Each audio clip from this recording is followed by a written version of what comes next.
Alright, everything should be working, in theory. Let me just check it's working on. Okay, it's working. Cool beans.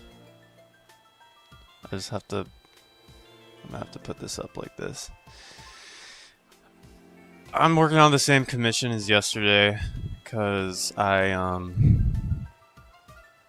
much only really working on it on this live stream.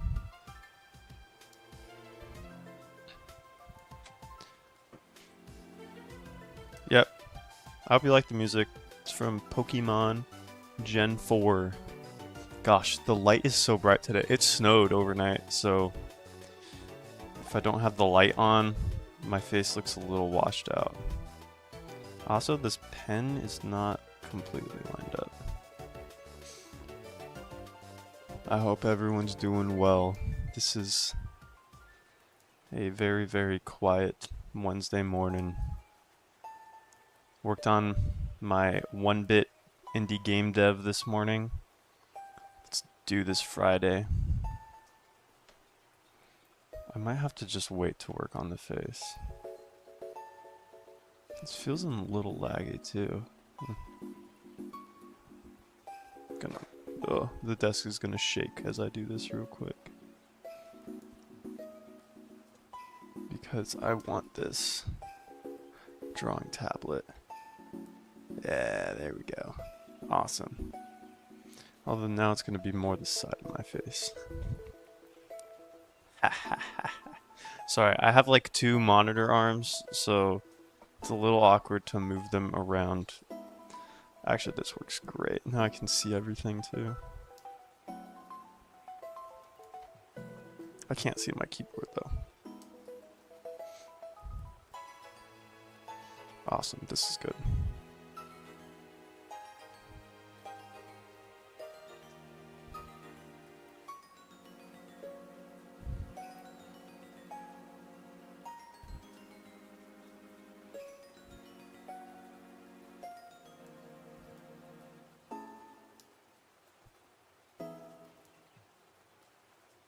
Hold on, I'm gonna tag one of my erasing brushes to concept art. Because, so the way that Krita works is you open this, and this is like the quick brush menu, but you have to tag them under one of these names. Hello Breadly Bakery. That's such a wonderful name. Breadly Bakery? Dude. How did you come up with that? I'm doing good. I'm kind of tired because I had karate last night. And karate goes like 2 hours past my bedtime. So it ruins my sleep schedule. Oh, that's Greta, my fiance. She's working from home today because it snowed. Yeah, so she couldn't drive to work. I'm the I'm the stay-at-home artist. I work remote, so it's like I have my desk here, and then when she works from home, she just works at the countertop.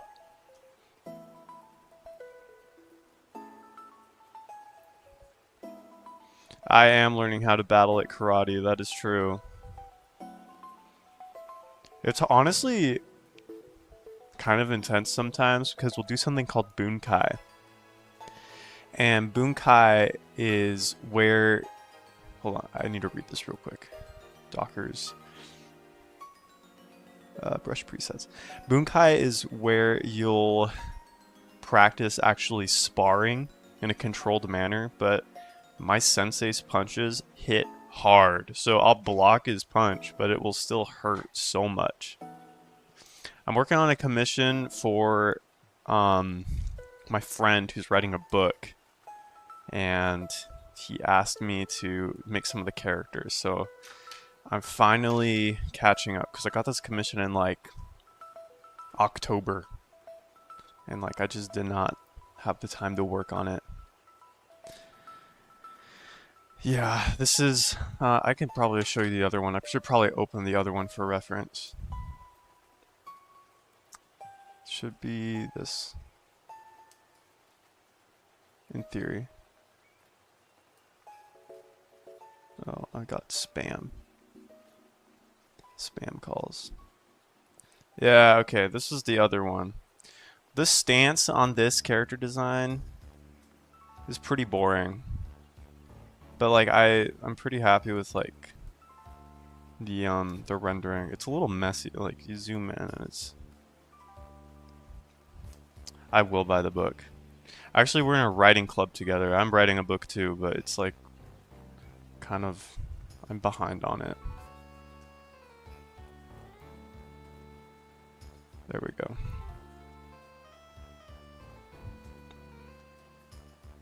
Yeah, I'm using Guts as the reference. Slash Blythe from Elden Ring. And yes, I do write as well.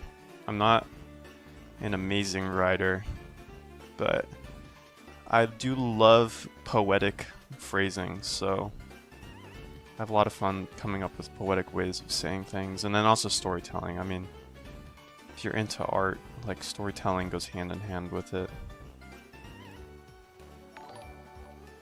Oh, I got a ping. I can't see it though.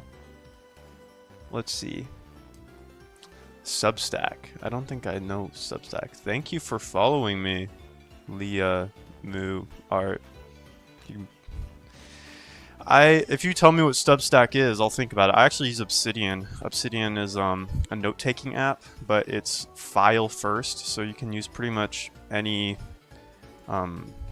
program. It's all Markdown. My favorite genre is probably gosh, I have a lot of favorite genres. I'm not a huge fan of like typical fantasy, just because typical fantasy is overdone. I think Tolkien did the best job with that. But maybe like dark fantasy. Like, I don't know if you've heard of Titus Groan. That's a vibe. Ooh, I'll look it up. Substack. It's a writing blogging app. People publish their works, but there's a lot of articles, stories, and poetry on it. Yeah, Brandon Sanderson. Oh my gosh, Brandon Sanderson is... I didn't mind the Stormlight archive, like the Way of Kings. I thought that was a pretty well-developed world, but it just got too fantastical, like... Yeah, I don't know. I need my underlayer.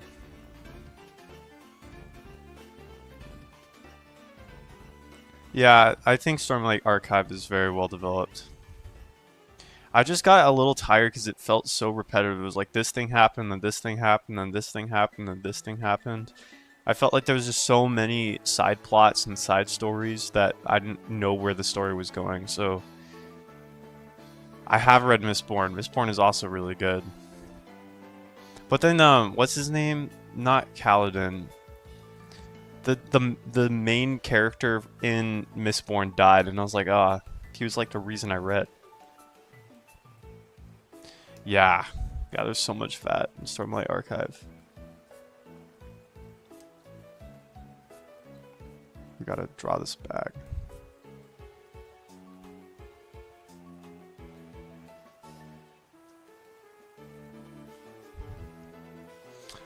Oh my gosh, Dapper Sloth, what is up, bro?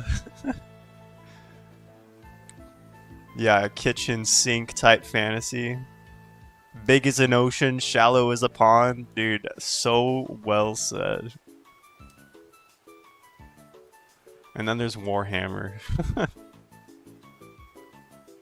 Bro, Warhammer kind of goes crazy. I played Warhammer recently with Dapper Sloth, so...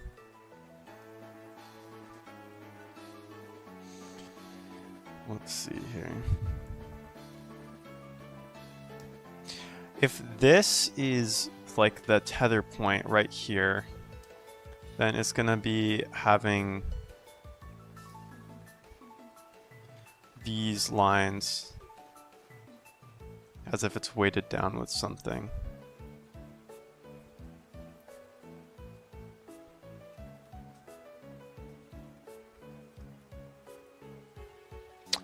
I actually know very little about Warhammer. I like watch the Amazon special and stuff, and watch probably like 3 half-hour lore videos, but I don't know all the factions off the top of my head. Yeah, Trench Crusade looks really cool. I also don't know that much about it. The thing with all of these like fantasy worlds is once you get invested in them, it's like it's hard to like it's hard to go back, but you got to get invested in them first. Like I got invested in Lord of the Rings, and that stuff just made me a Lord of the Rings nerd, but I still don't know enough about Warhammer because I'm not fully invested yet. I don't have really the time to get fully invested. I've been getting really invested into Elden Ring. Bricky. Okay. Bricky. That's easy to remember. I'll watch it.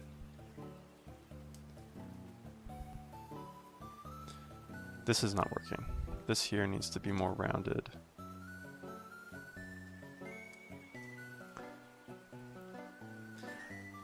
I did set up my Instagram so that it should go past 1 hour. Yesterday it kept getting cut off at 1 hour.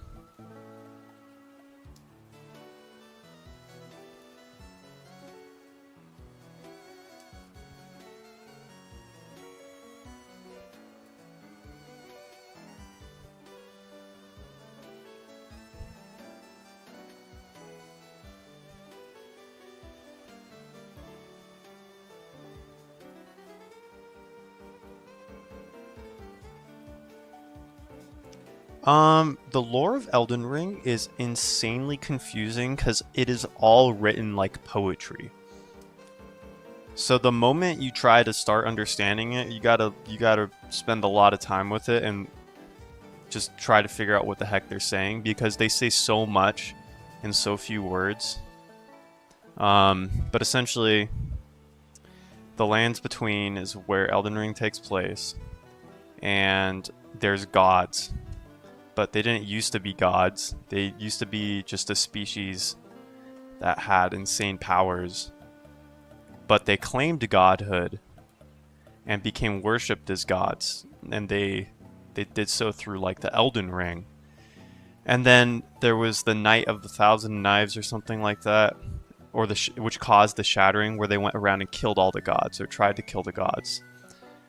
And that is where Elden Ring starts. Is the world has been essentially without an Elden Lord for so long. And there's also the death rune does not exist in the Shattered Elden Ring, so people just don't die. That's why there's so much undead in Elden Ring. But you have all of these bosses in Elden Ring, which used to be the gods. Like Radagon, I think that's his name. The dude with the big desert arena. He was one of the generals that like protected the gods, and the rot, I forget the name of it, the red rot, that came and started claiming the world, and he was like, screw this, I'm gonna fight it. And you know how I'm gonna fight it? He might have done this previously, but he's like, I'm gonna claim the stars and fight with the claimed stars. So in game, he is actually like pretty much an invincible warrior who's still fighting, but he got so overtaken by the rot, the scarlet rot, that's what it's called, that he's just gone insane, and he's like eating his soldiers and stuff. But he's celebrated as like this great warrior because he essentially stopped the spread of the scarlet rot. Also, this needs to be a chest plate under here.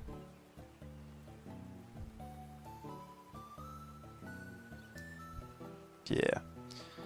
But there's a bunch of little tiny things like that. It's all over the place. I could very easily see them writing a book about Elden Ring just because of how depthful it is.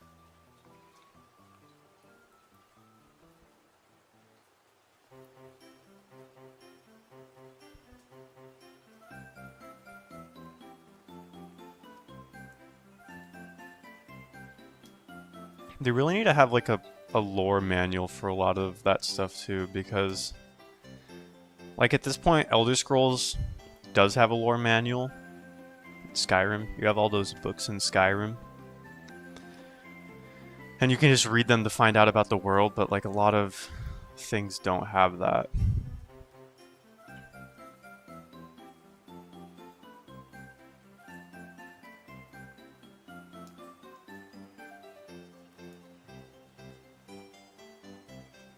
The thing with drawing armor is, like when you paint armor, it almost always has like an edge sheen to it. Also, I think I might need the weighted.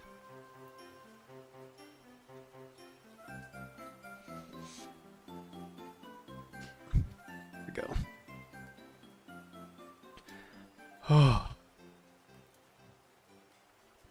Like this edge weight almost. Some more world building that I wish I knew more about was Dark Souls. I've heard Dark Souls lore goes very deep, but I have not taken the time to learn that at all. I also haven't played Dark Souls, so...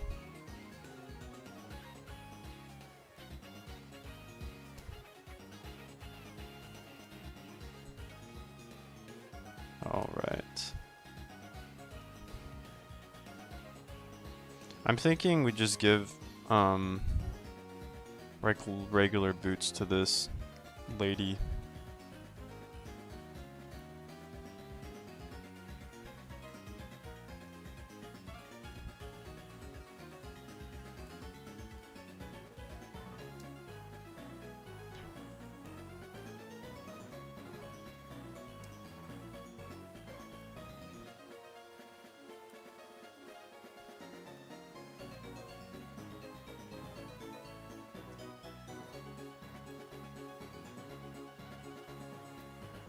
I silenced everybody talking about the Elden Ring lore. They were like, what the hell is this dude talking about?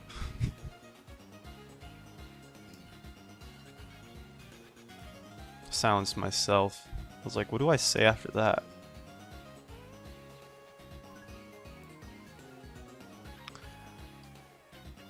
Sometimes I question, like, what am I doing with my life? I'm making more worlds that are different from our own world for people to explore. Which, like, I enjoy that. But we have so many world building projects. Granted, what does this world really need? It's the absurdist refrain. What are we doing here? It's a big sandbox. Do we question everything and as a result do nothing? Or do we question everything and then say, I guess I can do anything, and then just do anything? That's kind of how I landed on art, because I was like, okay, I can do anything in life. And like in the grand scheme of things, adding value is so relative to like the time you live in. Nobody can really foresee the domino effects of life. Like, who knew that, I mean, I guess, who knew that the Mona Lisa would be the most famous painting in the world? Or Vincent van Gogh, throughout his entire life, his art was never really appreciated, but now he's one of the most celebrated artists.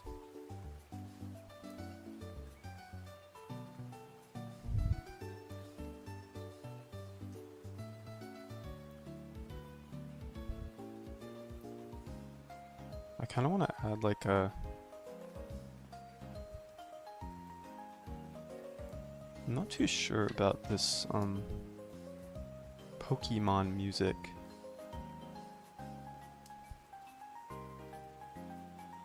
Let's skip it. Jubilife City.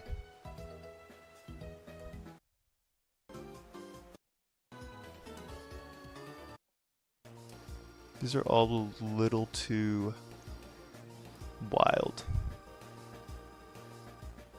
What about this?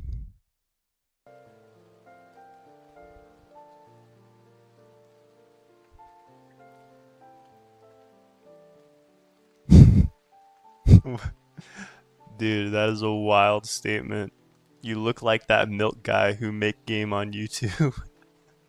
I have no idea who you're talking about, but I'll take it as a compliment. Dude, I've gotten so many people saying I look like different people, like that Ferrari racer. I get that one frequently. Danny. Danny. I don't know what Danny. Or who's that actor that like okay, I'll look it up. Danny Milk guy.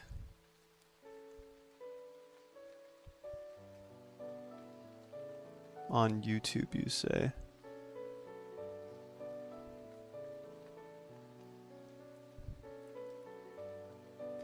Danny Milk guy.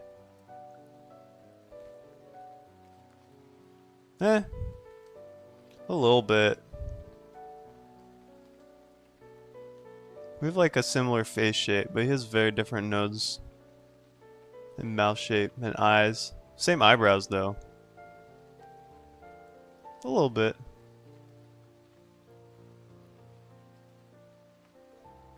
He's an interesting man.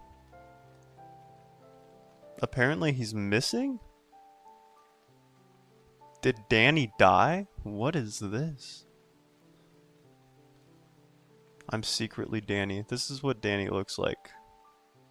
For reference. I don't know if I look like that. Maybe from the side. Interesting.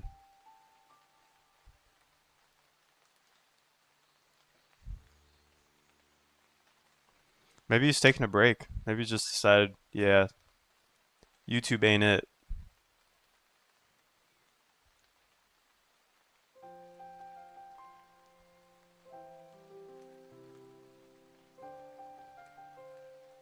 Right, we're gonna do that. I like this shape.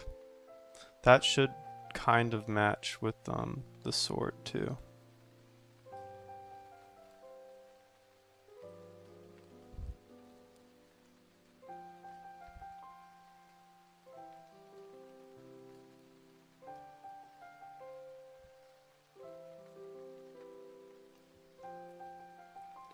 I almost kind of want to make these like square. One, two. This needs to be almost smaller, I would say. Or like needs to go up like that. Thanks. I'm finally getting back to it. At my job I was doing a ton of 3D. So I got a little bit slow at the other stuff like drawing, even though it's supposed to be my job. I think it gets a little narrow around there.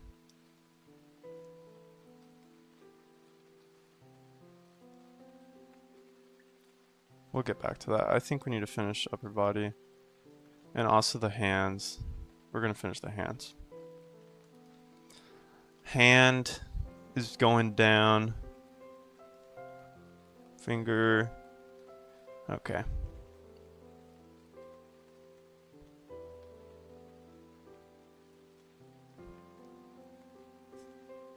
Okay, this will work great.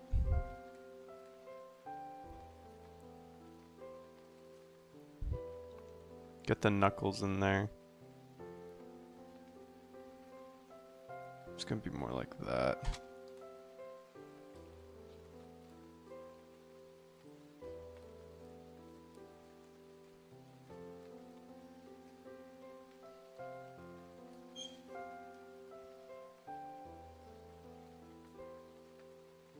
Turn, turn.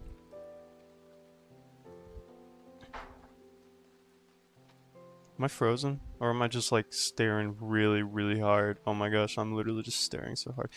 The stream lags behind like 10 seconds. Hello, kitty, meow, boss, 1. Bro, that is awesome. My middle school email was, I'm not gonna say it because I don't want to get spam.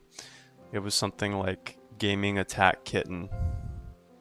That's when I made that email when I was like 12 years old.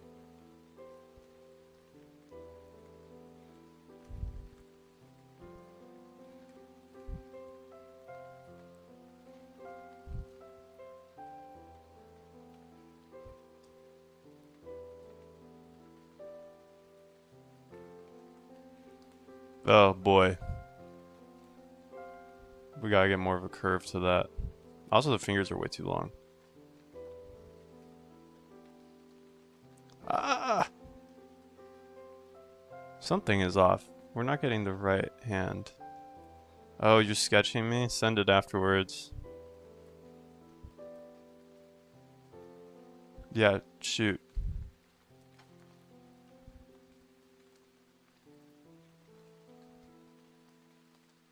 So the hand is gonna curve like this.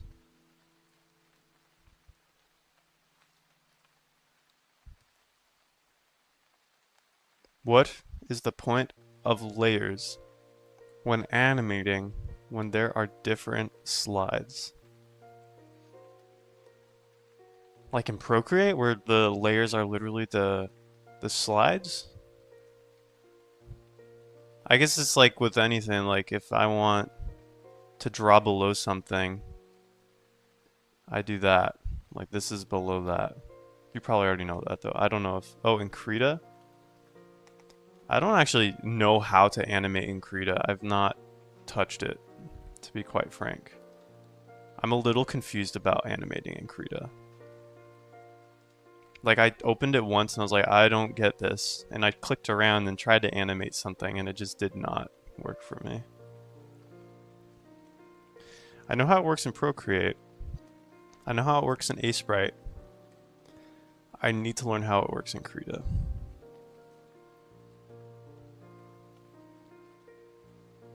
In Krita, they have layers for animation and drawing.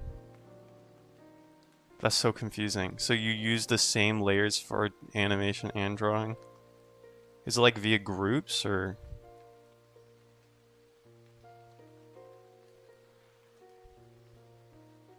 Yeah, I don't know. I'm gonna have to watch a tutorial on that eventually. I have an idea for a game that will probably be in a more illustrated style. Or also just pixel art. I might do pixel art. I'm doing a 1-bit game jam right now. I'm not going to think about the next game until I finish that. Yeah, I actually love Krita. Krita is great. It's pretty much free Photoshop. It does almost everything Photoshop does, and if it doesn't do everything, you can get plugins or make your own plugins. And then there were plugins for Photoshop, but almost always they cost money.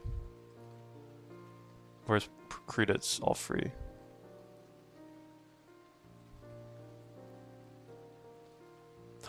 Hello. Oh my gosh.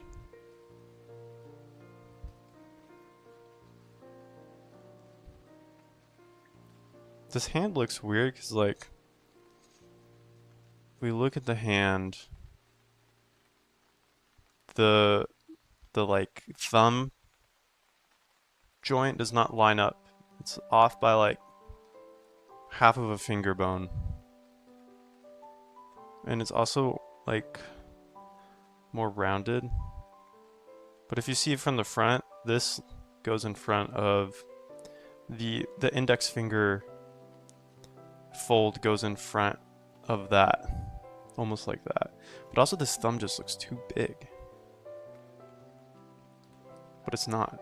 It does line up. Maybe it's this bone right here.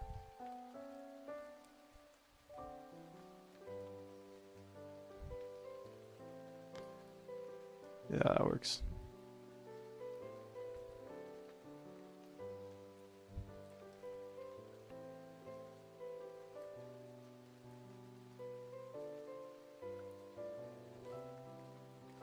Okay.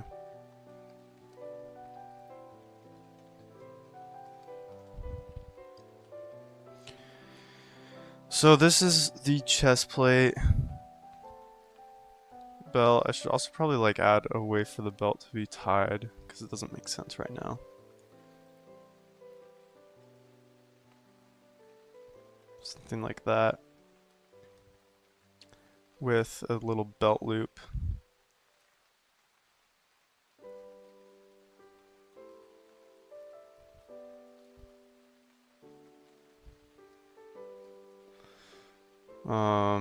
Make it look better.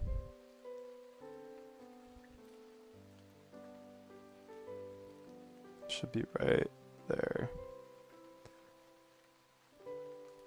And then let's make a little buckle for both of them. Could do like a round buckle. Yeah, that'll look good.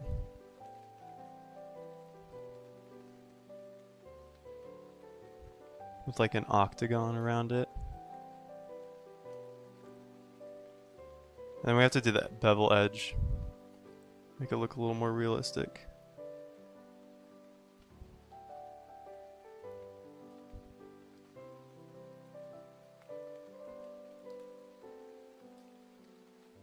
Okay.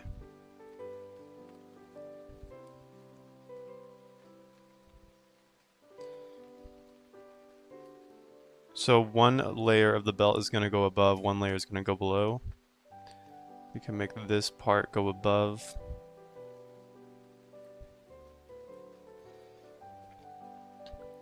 And then both of them are going to go above it on this side. Or else it's not going to make sense.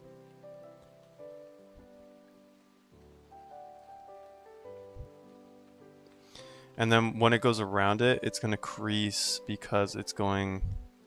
Or also the metal could be bending kind of into it, I guess.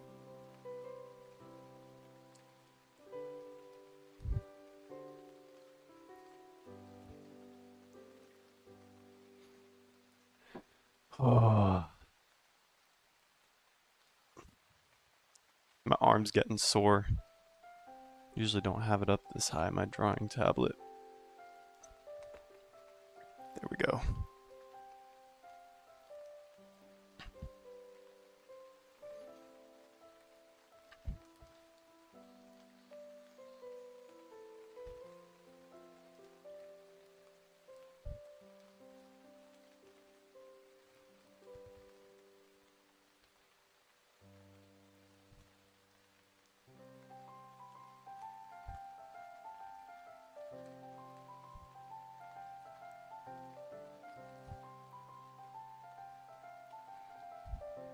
And then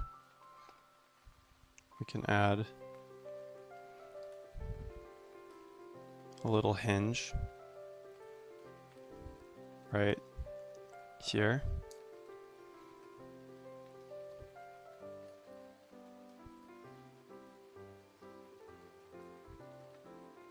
Like a pin almost.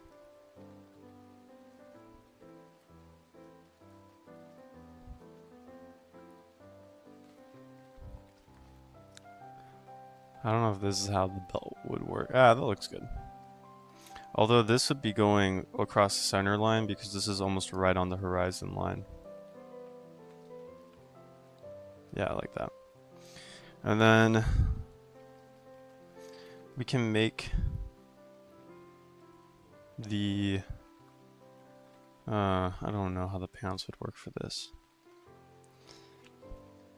If the pants are being held up by this, I want this to be held up by this. So like we can add like a bit of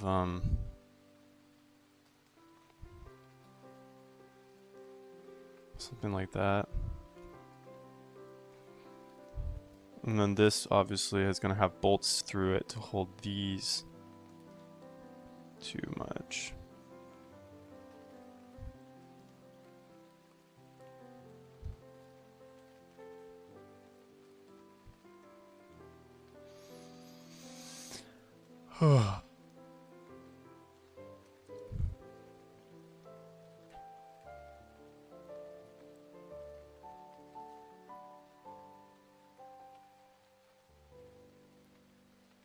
The balance of shapes is a little bit off, but we can make it work.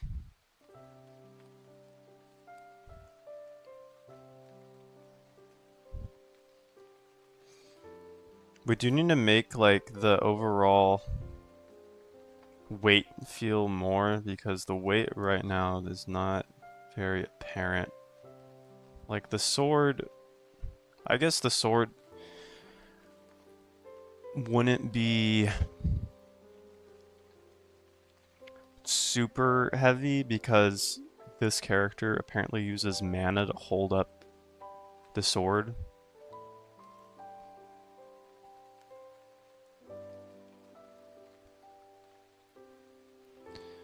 I kind of like the idea of having, if you look at Guts, he has this arm guard here. I kind of like the idea of doing that.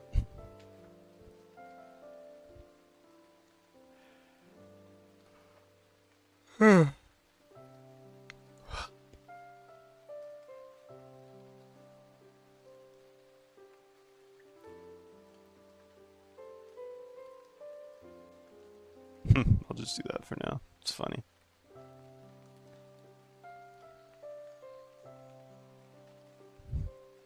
If you're bending it, it's not going to be a solid line. It's going to be like a bit of a crease.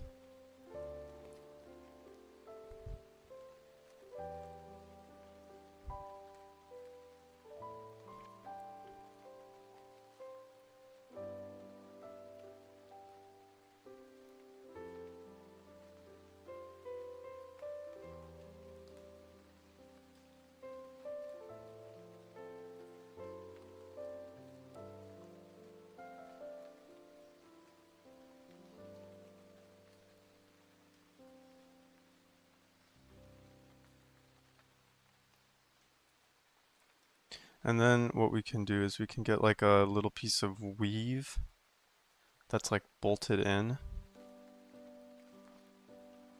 So this is like just a little piece of fabric that's bolted in. And then have it be like actually just like strung together with like a string.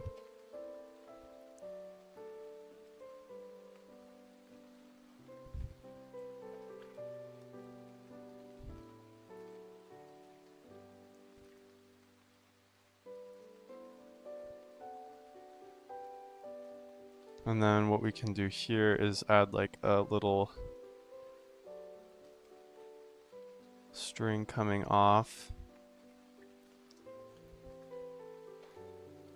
Erase the lines that are not supposed to be there. And because the knot is so small, I don't think we even need to like define it. We do need to have a way for this to anchor to this. I'm gonna look that up real quick because I don't actually know how that would work. Arm guard.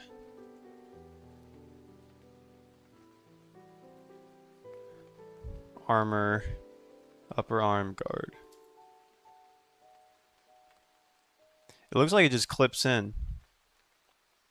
Look at this. Look at it. It's got these clips.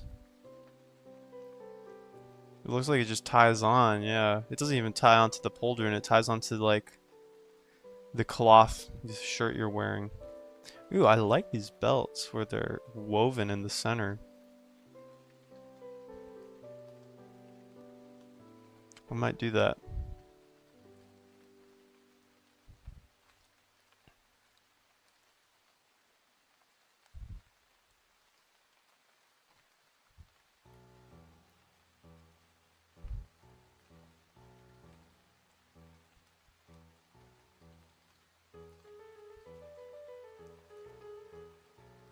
Okay.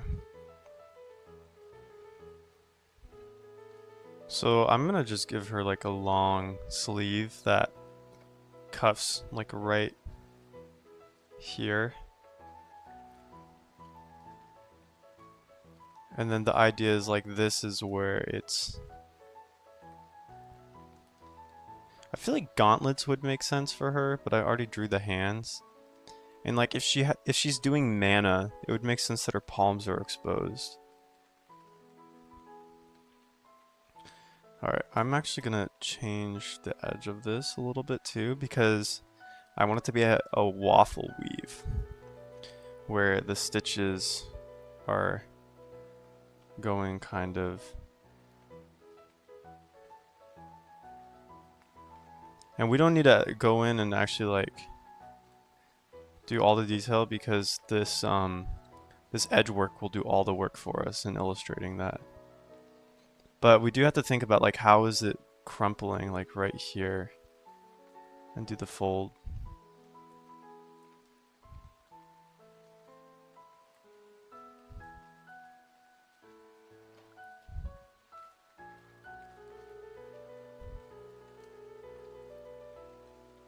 Like so.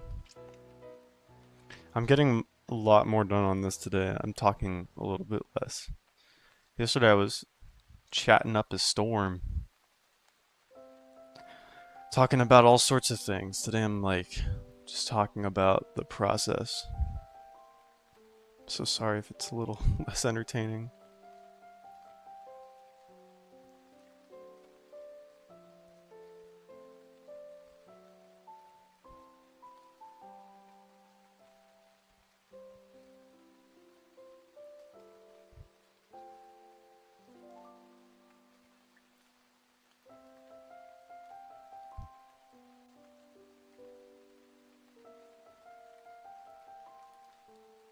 I actually feel like I'm not gonna say who, but I had a concept art teacher who was not the nicest. They're probably my like least favorite concept art teacher. It was an online school, not through a local one that those of you who know me know that I love. It was through like one of the bigger ones that it was based in California, but they like the global teachers. He was very harsh. He was like, "This is bad." Like he probably would look at this and be like, "This is bad. You should redo this." And I was like, "What are you talking about, man? It's not bad. It just needs a little work." But he's the one who actually like taught me like you got to go in here and get the details figured out. Like why is this not defined? Like this is just a line. Like I could probably do much better than this and do like a full-on hinge with like a carve out.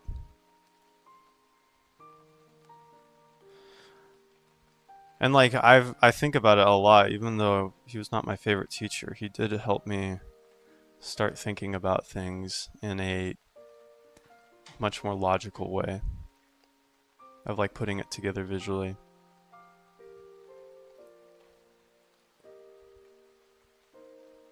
He also taught me how to do folds. I did not do folds at all. Like for a sleeve, it would just be like this.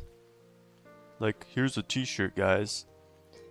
He's the one who taught me like, okay, so you're gonna start getting folds along here. And also like when it falls, you're gonna get folds along here. Like, this is obviously better.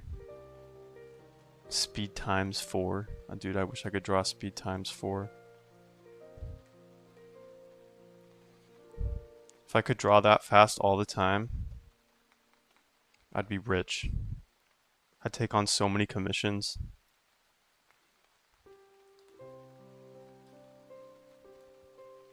My commission with Dave the Diver, I literally went up to the deadline because it was taking me so long. Not a good thing to do with clients. My professor always told me, set a deadline for yourself like 25% before it's due. Because it will always take longer and you always want to deliver before it's due.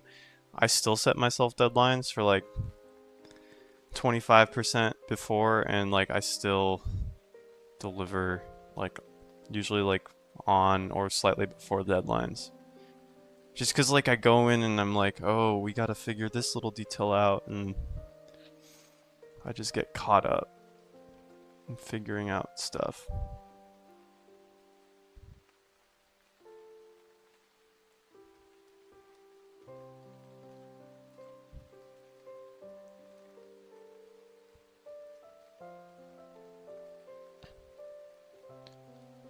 I almost want to do like a tabard. No, I don't know about that. Maybe like a sash coming off from this belt buckle here.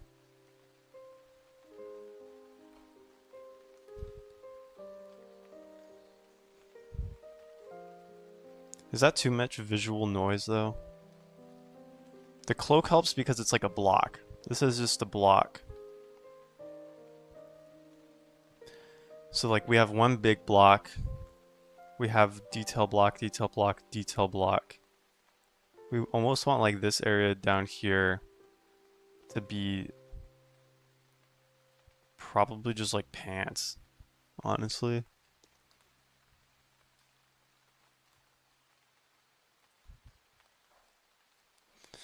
I have to figure out what that looks like. Dude, this is cool. Look at that. That's really cool.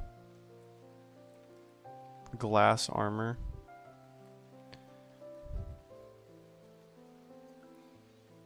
Let's see how armor pants work.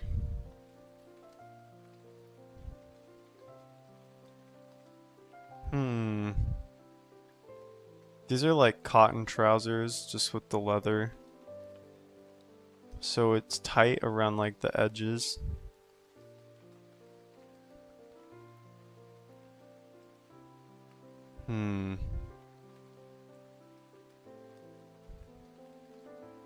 This looks cool, but I don't know if that's what we need right now.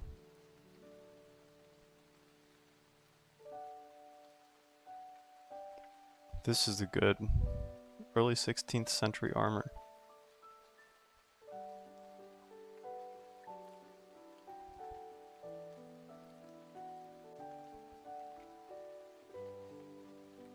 Kyoshin. That's a cool character design. A little too many patterns. Visually not easy to rest the eyes on that, but it's cool looking.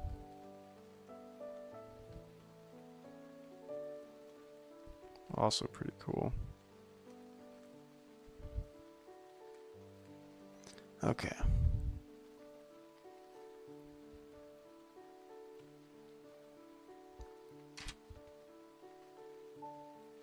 Let's see what I did for the other one. The other one's just pants too. We gotta make it somewhat different because if both of them are just pants, like they're gonna look the same. Like visually they're already pretty similar. We have to do like some sort of... Maybe we can extend the cloak back here. Like right there. We need to make them look visually different. Like at least a little bit.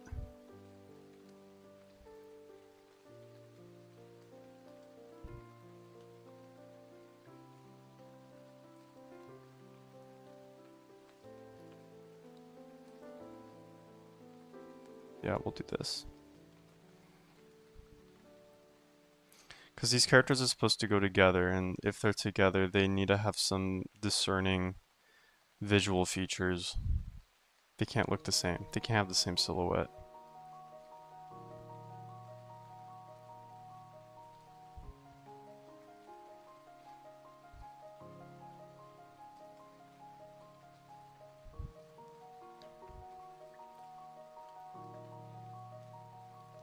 How else can we make it better? Let's see.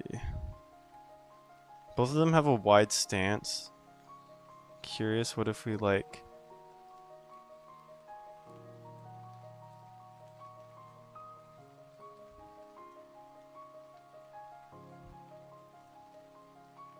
No, that's literally almost the same.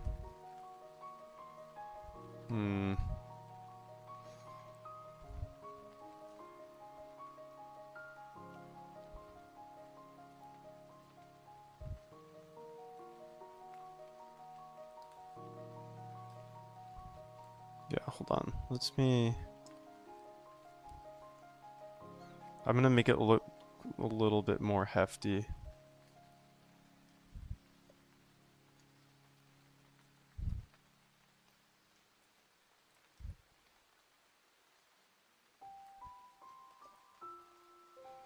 This should go straight down. I don't know why I made that curve.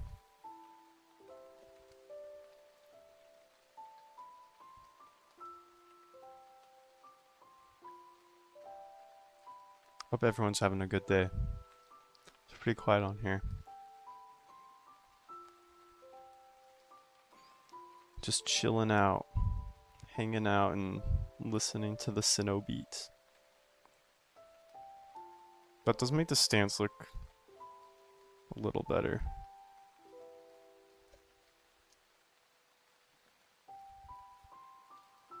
Alright, let's update this.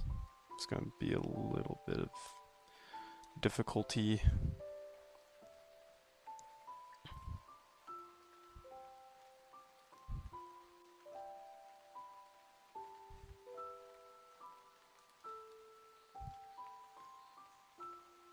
We can probably keep... No, we should take this as well. Alright. Right. There.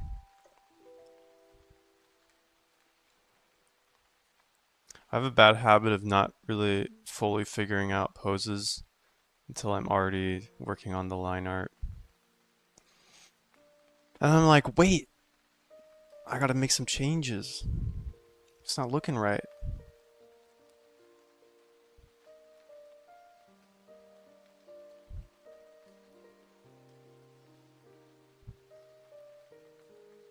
It's a little better. This like can probably stay where it is.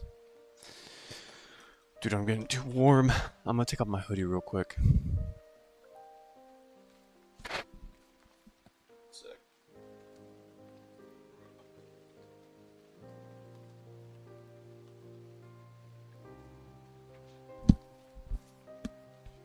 Alright, I'm back.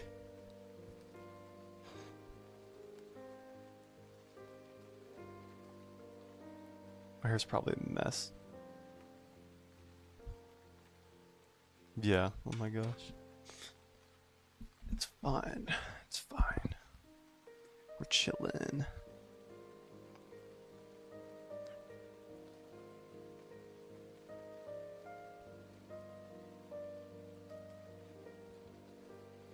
I'm gonna try live streaming like every day, so if anyone has any suggestions for ideas in the future, let me know. Right now I'm working on this because like it's just like so overdue that I need to finish it.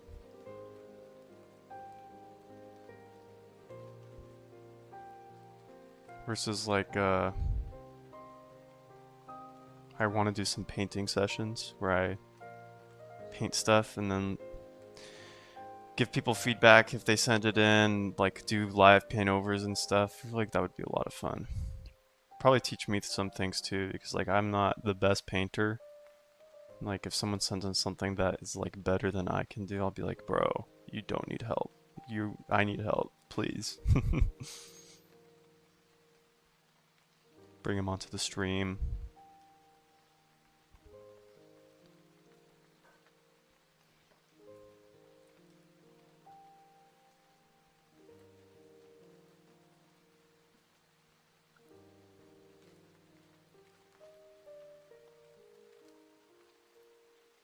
All right.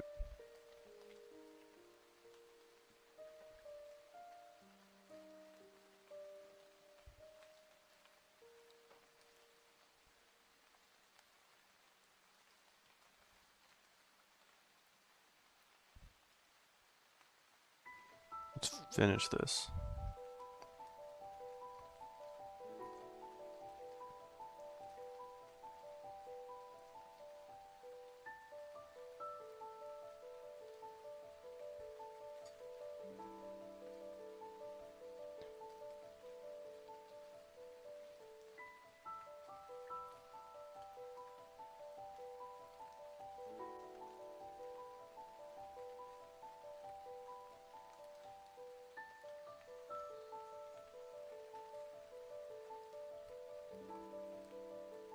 Honestly, we could also make like a really tiny skirt.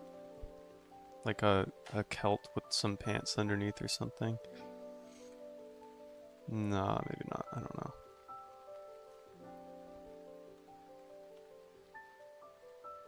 Or like yeah, something tabard like thing like this. I do like that idea. Because she's kind of a mage.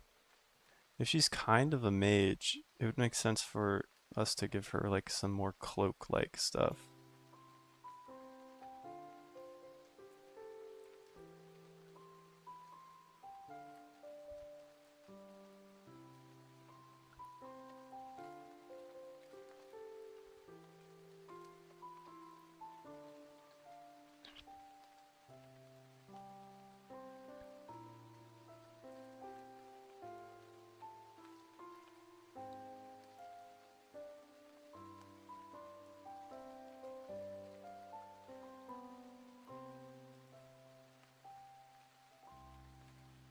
I almost want to give her like College of Winterhold style things. In the College of Winterhold, they have like a square tabard going off this side, like right here.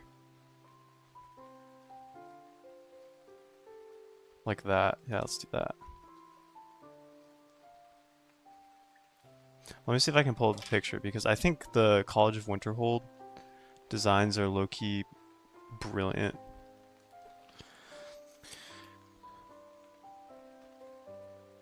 I don't know how they made such good designs for this.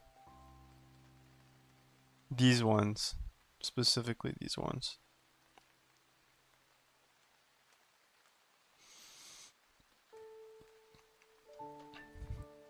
This one. Yeah, this one. I love this design.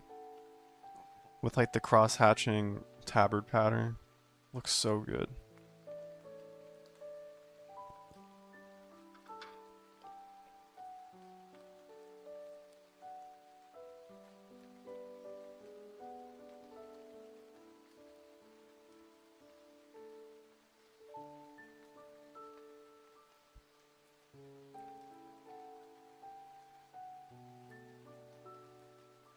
One, two, three.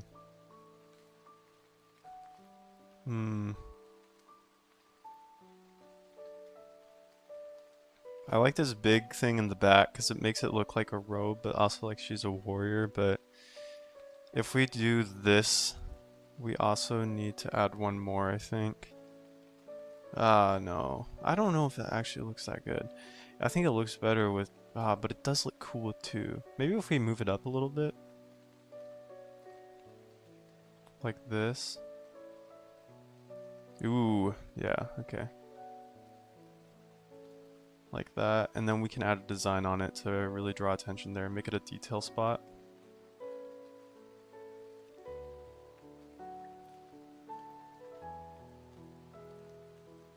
Right there.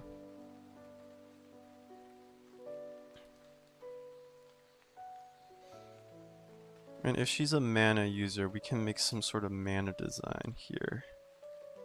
Which I do have a good idea for already. Can make it like a key.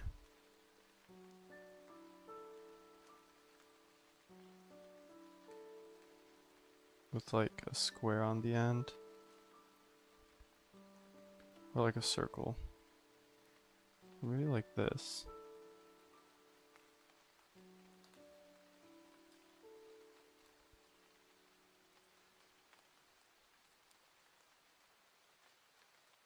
Yeah. Like this.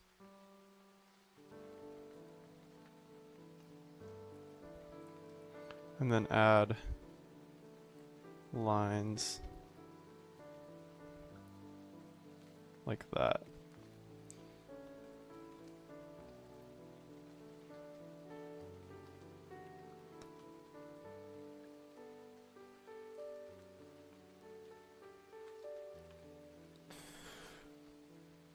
What's everybody doing right now? Are you drawing along or what? Ay, ay, ay. Wednesdays, my dudes. Always tired on Wednesdays.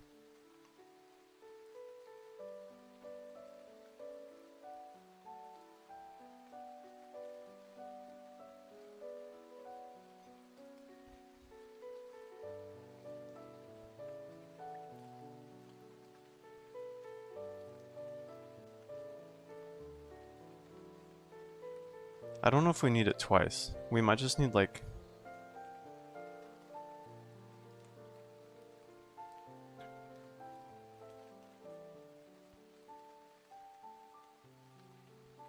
like this. But I would like it to be like right here. We don't have to worry about turnarounds because this is not for a game. This is for a book. So like if it makes a little bit less sense on the front, we'll be okay.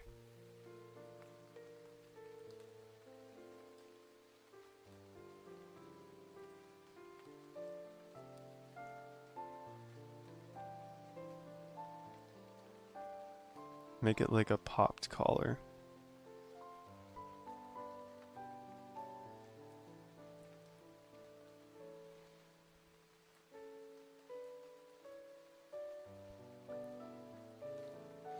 old money and mage and warrior combined.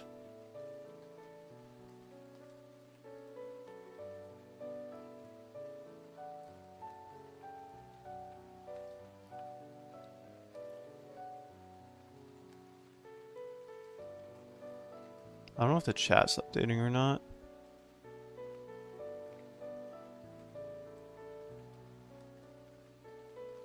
I just think it's quiet.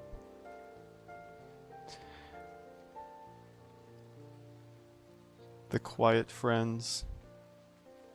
That could be a game title.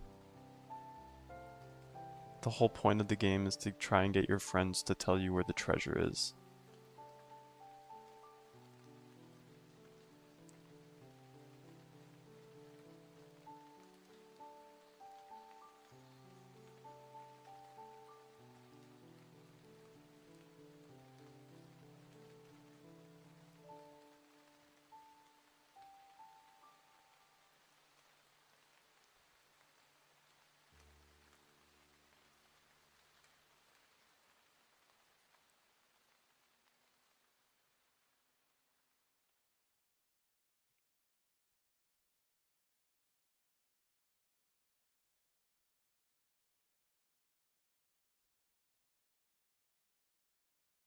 This will work, I think.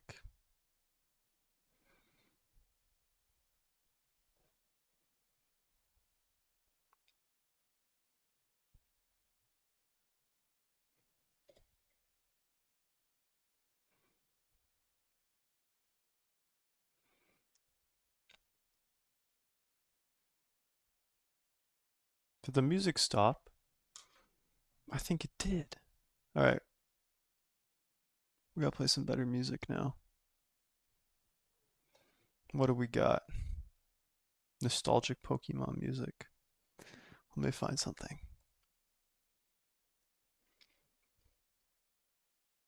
Just gotta make sure it's not copyright.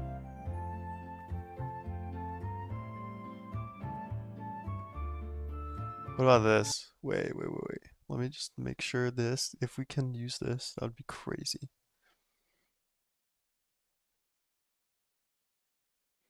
Maybe not.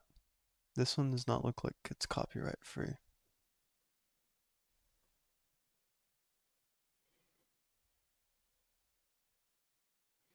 Maybe this one, please. Oh, wait, we might be able to use this one.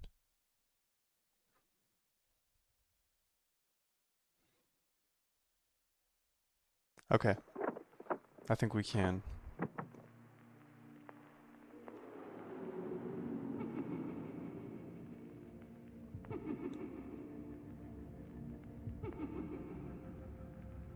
This is Majora's Mask. That's why it sounds weird at the beginning.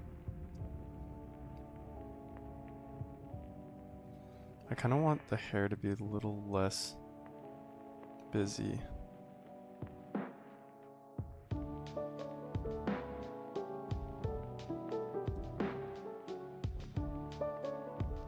This is pretty catchy.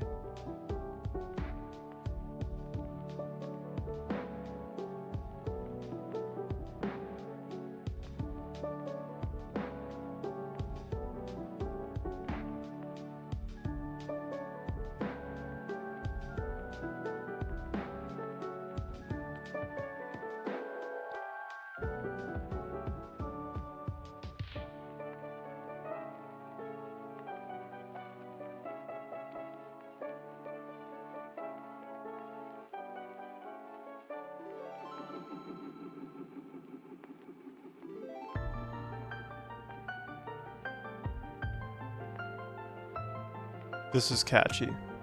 This is good. Also, good news, the stream is working past 1 hour. That's great.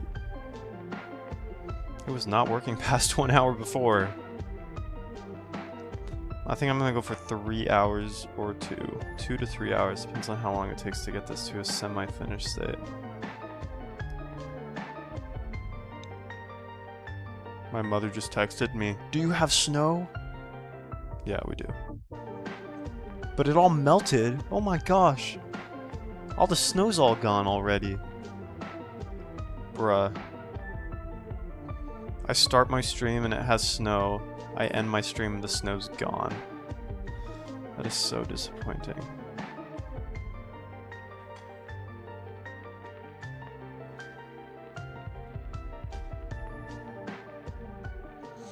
I'm thinking about just giving her like mage boots, bro. I don't want to draw some armor again. Like, we already have an armor down there. We should just give her some mage boots and call it. She's not kicking people, she's smashing them with a big ass sword.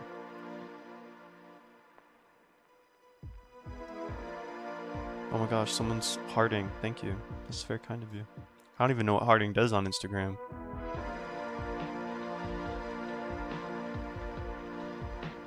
I'm like one of those, the streamers, oh my gosh, the ones that are like repeating the same thing. Thank you for the likes, thank you for the likes, thank you for the likes. Don't worry, I won't do that. Brain rot, am I right? I'll thank it when I see it, and I just saw it.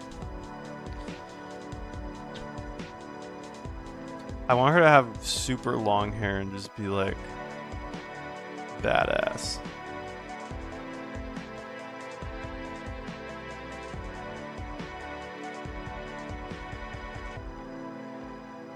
Okay. Let's see. We can add a bit of shadow under here to like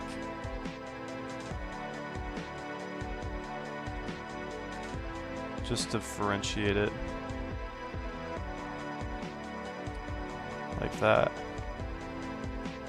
Yeah, this is looking pretty good. I think we can add some detail in here.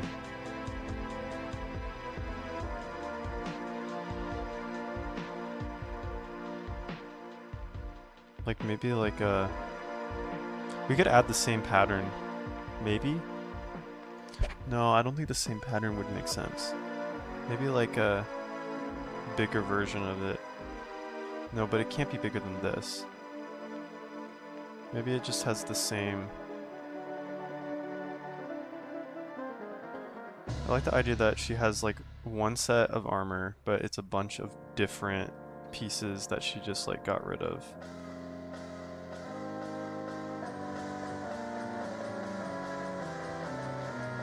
Gosh, this music is wild. Shout out to Marble Ponds. Almost dropped my pen.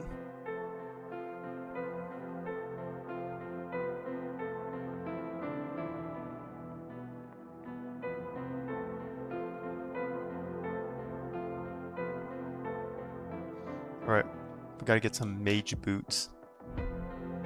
I do. I have a ton of very favorite games. Like for character designs like this, like fantasy, it's gonna be a lot of Skyrim. Or like Elden Ring, for example. Elden Ring is a little bit detailed though. I'm not a huge fan of like the hyper detail of Elden Ring sometimes. But also like this is kind of boring. Like Guts' armor is just like gothic. And that's it. And like I mean the artist who drew Berserk obviously is a very talented artist, but the character design sometimes is a little bit unbalanced. For pixel art, it's Hyperlight Drifter. For like environment design, I've been obsessed with Jusant recently, that climbing game. A lot of the work I did on my actual job has been inspired by that. I can't say too much about it though because it's all NDA. Sadly. Maybe one day I'll post all the art from that. But yeah, Torin, I do take inspiration from certain games. I take inspiration from a lot of things though. It's kind of... It all feeds into one another.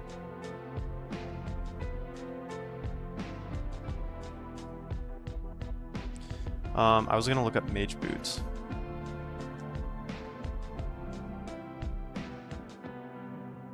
Let's see. There's quite a few options here.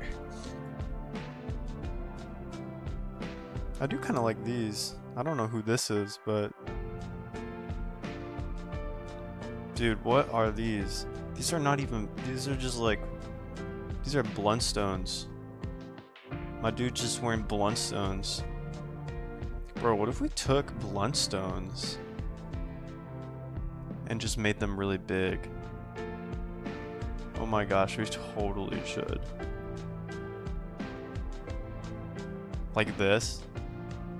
That's like a cowboy boot though. I don't even think they have tall bluntstones, do they?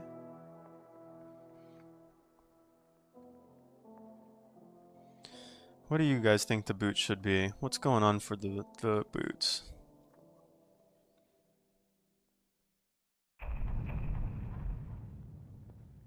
Because all the boots on the, if you just look at mage boots, like, they're kind of boring. I do like this. Like how it just like goes into the foot. I'm not a huge fan of the ripples, but it's kind of similar to this boot here, where the top of the foot just looks like it becomes much taller than it actually is. What if we did that? What if I take this, go to Google Images,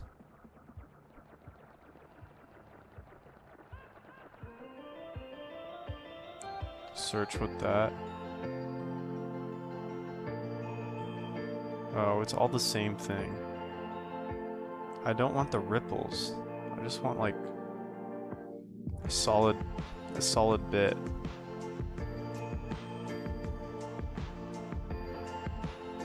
What about high fashion?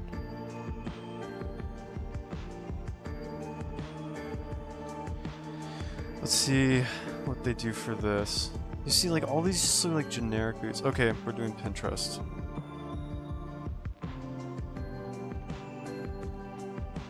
Pinterest would have some good stuff for mage boots, I think. Mage high fashion boots.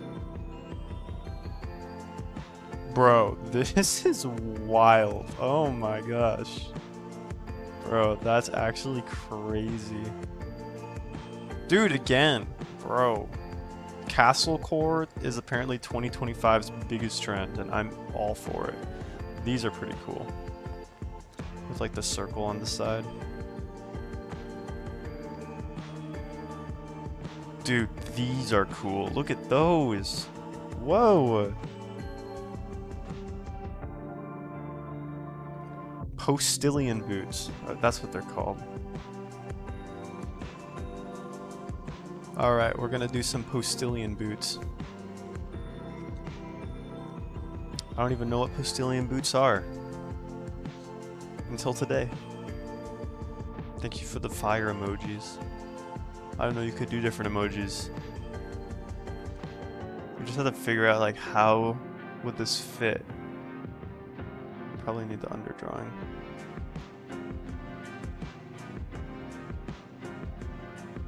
Normally for like concept art projects, the research portion would be much longer. But I'm not doing this for concept art, I'm doing this for illustration. I mean, normally illustration would also be much longer, but like I just need to get this done. There'd be reference boards and all that jazz.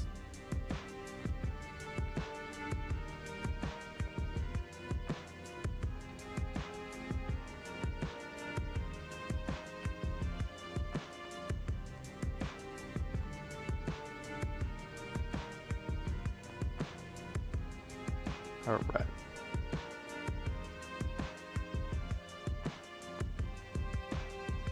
We just gotta get the shape in.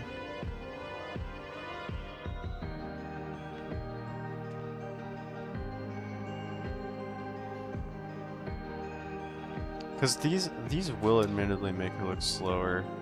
Hopefully it doesn't open to one of my sensitive Obsidian pages with story info. I just need to see my notes for this character.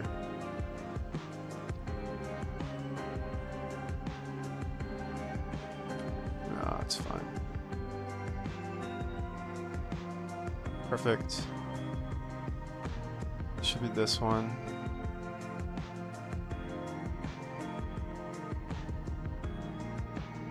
Right here. Alright.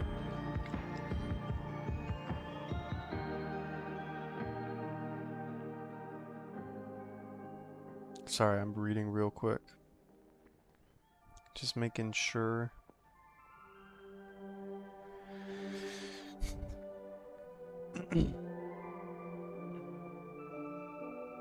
Six three. She's taller than me.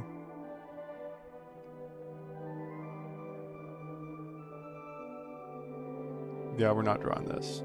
Not happening. Is she quick? That is my question.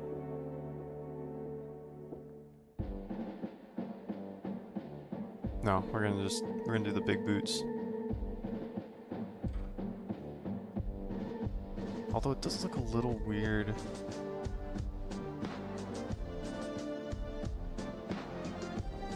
Let's just try like different shapes and see what works best.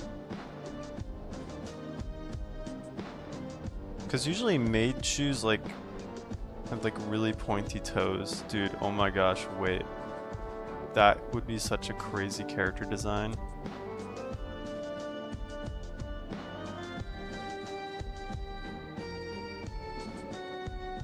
I'm just doing this real quick.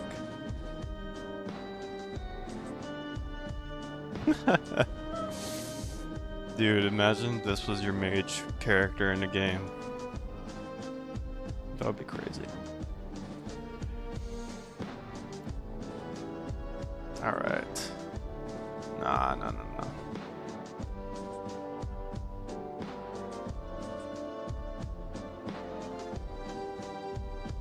This is like boots. Maybe if we keep it slim and then just have it go out over the foot, that'll work. Alright, I actually have to focus on drawing it correctly and just hoping my brain will do it for me because it's not going to. I tend to do that sometimes. I'm like, oh, my brain can draw for me without me thinking, and then I try to draw and nothing happens. I can do it for some things, but definitely not everything.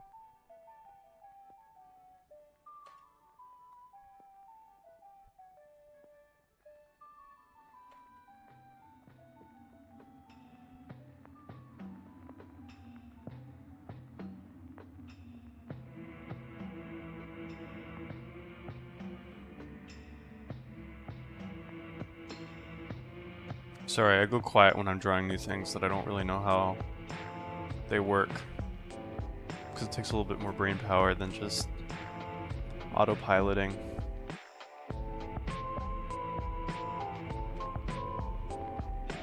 Like, I can autopilot cloaks pretty well, but I cannot autopilot brand new shoes I've never seen before.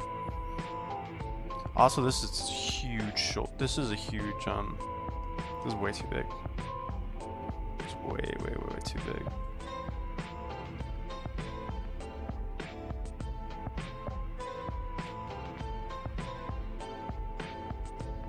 Hearts. Let's go.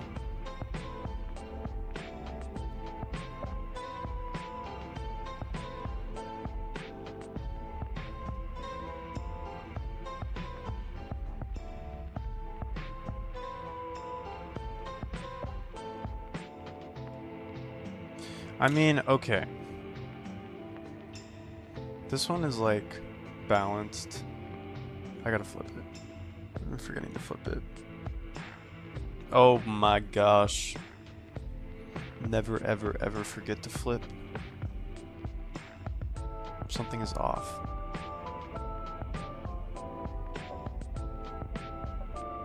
It might be the face.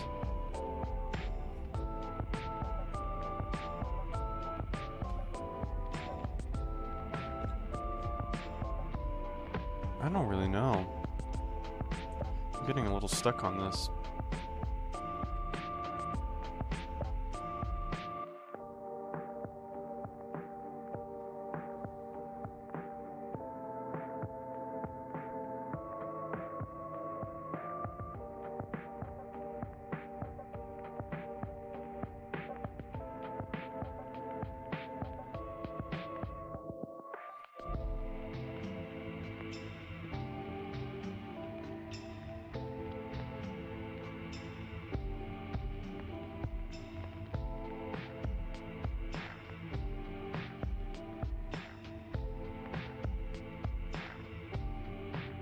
like that.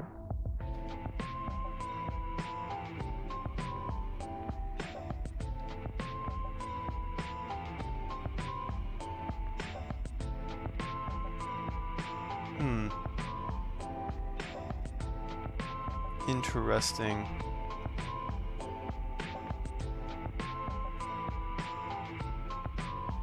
Maybe like that.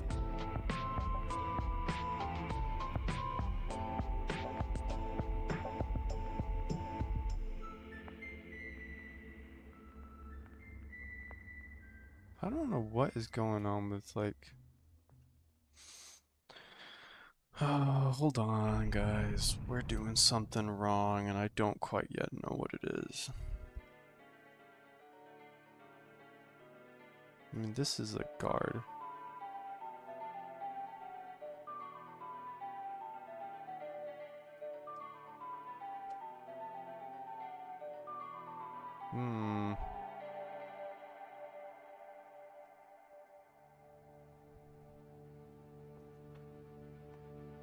I think the face may be off. Hold on.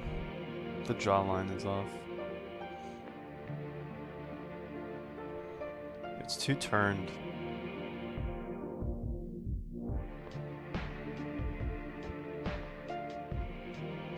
You gotta get more of the actual, like, chin there.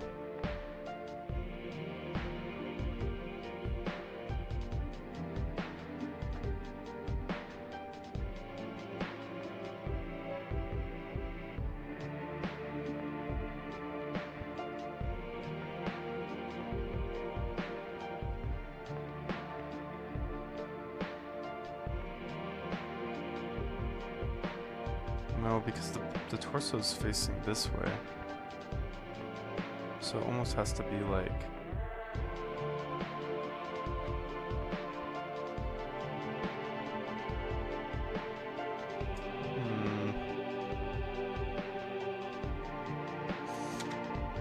Let me go back and forth real quick and see if I can figure it out. Doesn't like that, it lags. Torso's a little too forward. It looks fine that way.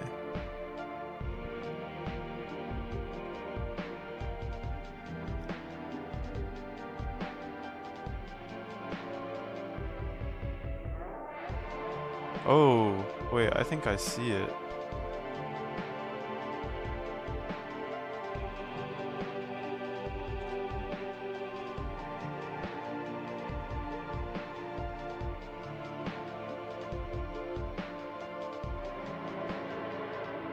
I see it.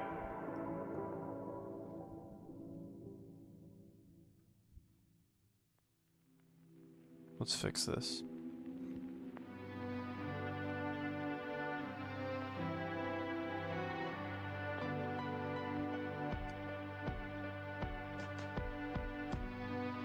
We'll see if it fixes it. It was looking way off, like somewhere at the top.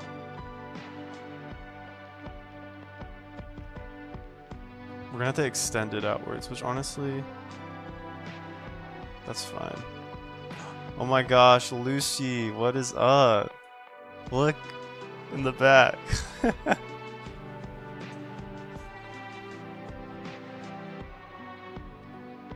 Oh boy, what did I do? I broke something. The video is slightly behind, so I was waiting to see if I actually did it right.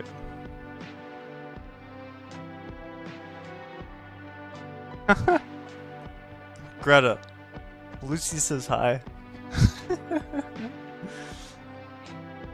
Yeah, I'm streaming.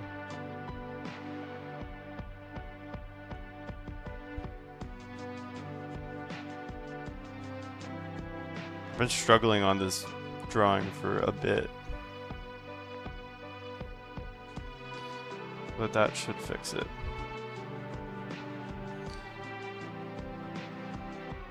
Let's make sure that we're actually like... I don't know if it's working or not. I'm drawing a character for somebody from school. From King's, if you remember them. Ethan. They are writing a book and they're having me make characters for them. Like this person. But I'm having difficulty on this one because I think the shoulders are off. But I think I just fixed it. Also, the music is a little not a vibe. And thank you, Imin Sen. I'm sorry, I don't know how to say your name. Imin Sen? Yeah, I can. Definitely.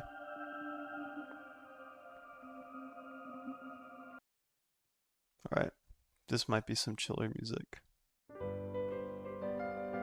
Yep, there we go.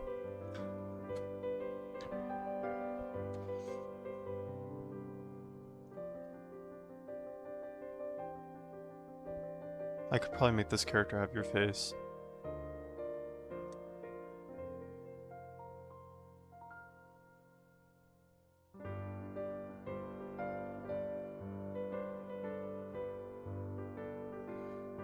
Let's see there.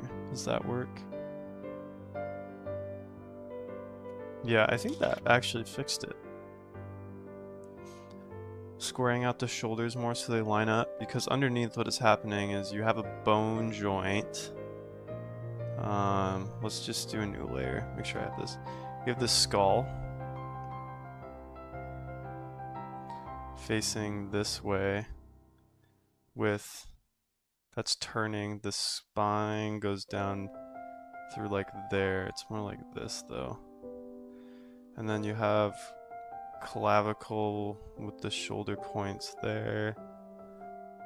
And the arms coming out here. And then the hinge bone. I forget the name of this one. There's like a bar here that two bones rotate on from the elbow. And then pelvis. Rib cage is probably going to be rotating this way. Is that right? Yeah. And then the leg bones are going to go here. So this is messed up because this needs to be coming out at an angle here with then the foot bone rotating on that. And yeah, you only have one bone down there. I forget. Although this current stance, what this does is it makes her look a little... I don't know. I don't know, man. We almost need to like...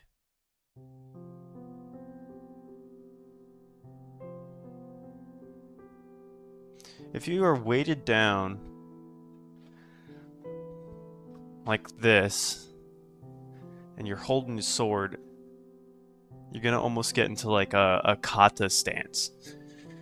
A motodachi stance. See you later, Lucy. Have a good day. Bro, that's so cool the camera follows me. Dude, I could be so dynamic on these streams with the camera following me.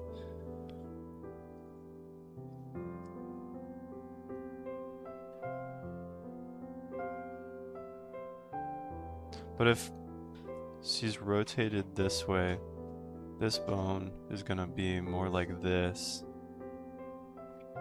And then this one is gonna be coming out here, facing forward.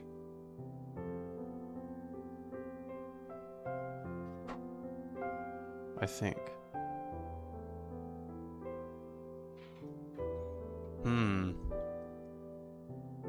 Is that right? It'd be like me rotating this way and like this. Like, I don't think I can actually physically rotate that much. Like, the moment I rotate like that much, my shoulder starts going back. So, like, right now, she's almost fully facing the camera like this. Slightly angled. And then is looking this way.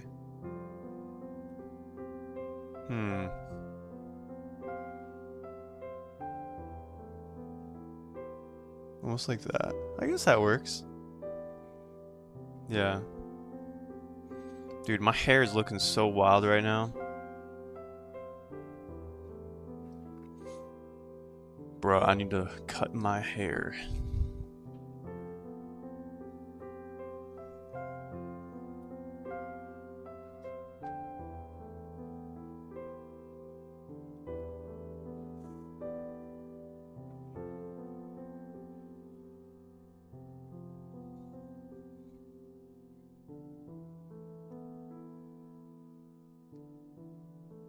Make this slightly lower opacity.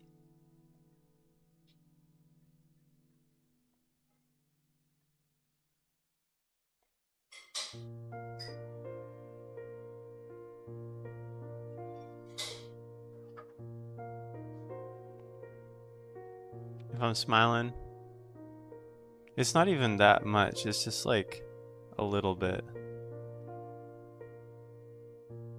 With like the bottom lip curving.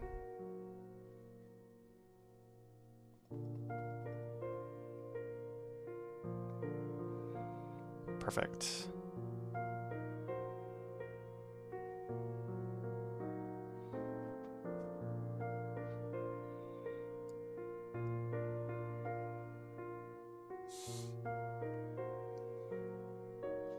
This face looks off still, man. I've been working on this face for so long. That face was easy because it was just simple.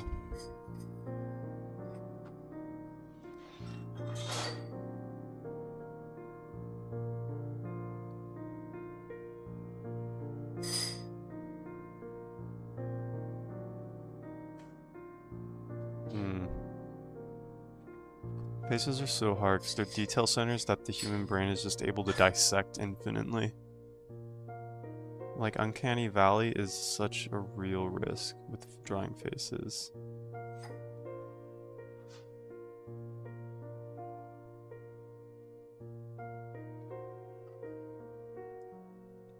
There we go, that kind of works.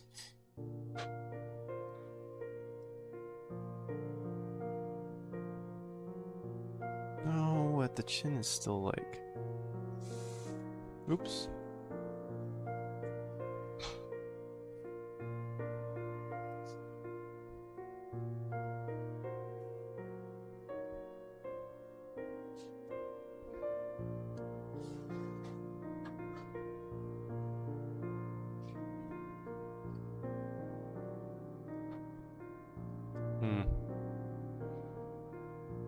I bet if we flip it again, it's gonna look way off.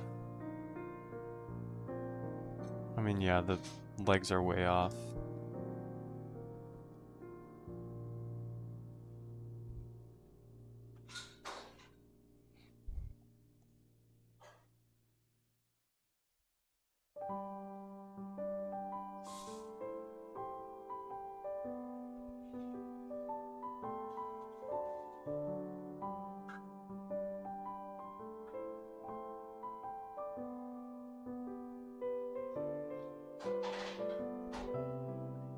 Hello, Ebru Art. Ebru Art? Is that right? What is up? That kind of works. Okay, that works. I like that.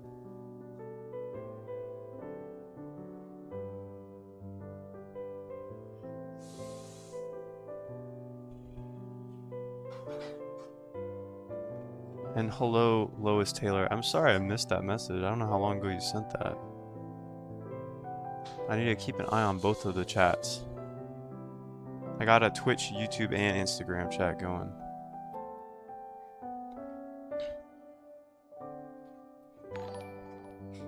And thank you. Wait, who just did that? Thanks for following. Oh my gosh. I always forget that it does that when people follow.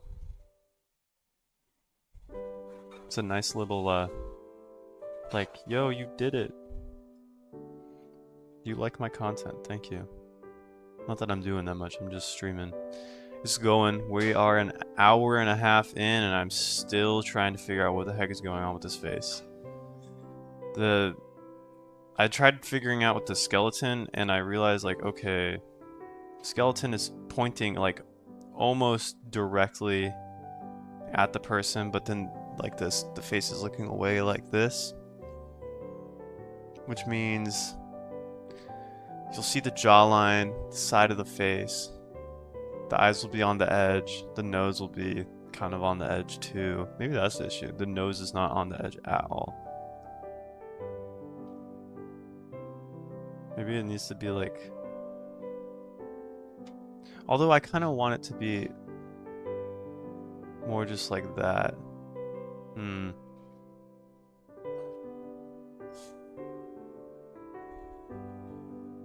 That might work. Will that do it? I'm a little rusty on humans because my job had me drawing aliens for so long. And, like, aliens don't look like humans, bro. You're actively trying to make them not look human. Thank you. That's very kind of you. I will keep up the good work. As long as I am able.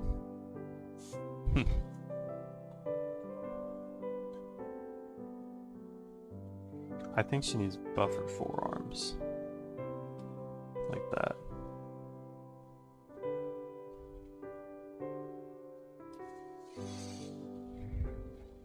Then maybe like, this is gonna come out from here more.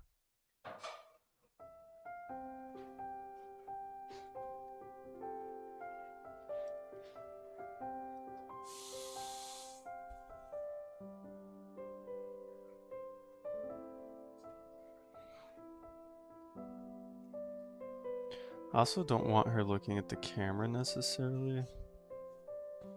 I want her kind of looking like off into the distance, like she has plans for the future.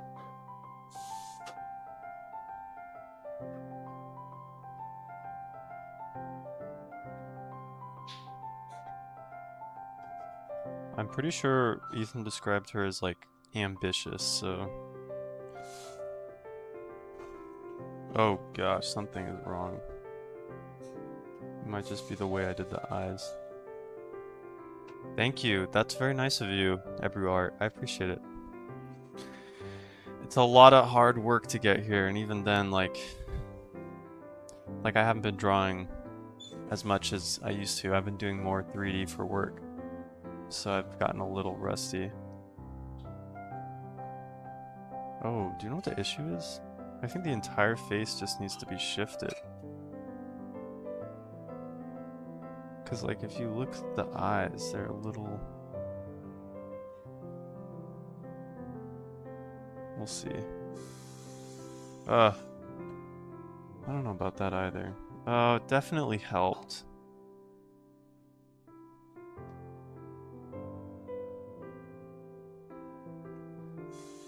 You know, man, I don't really know. I think making her look... It definitely needs to be adjusted because the face is lopsided.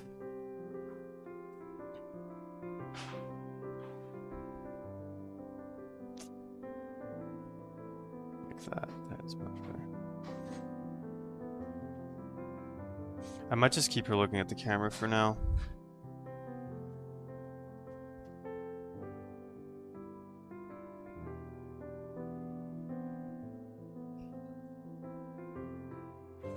Yeah, that works. I'm out of water, bro. I want to get the line art done so I can send it.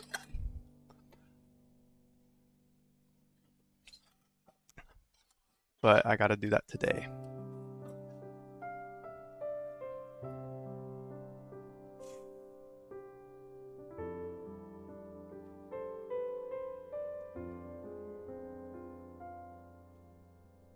There we go. This is looking a little better.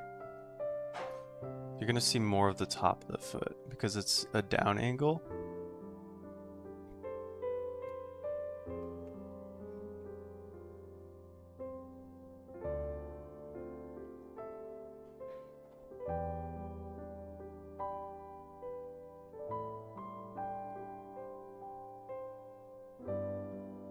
like that.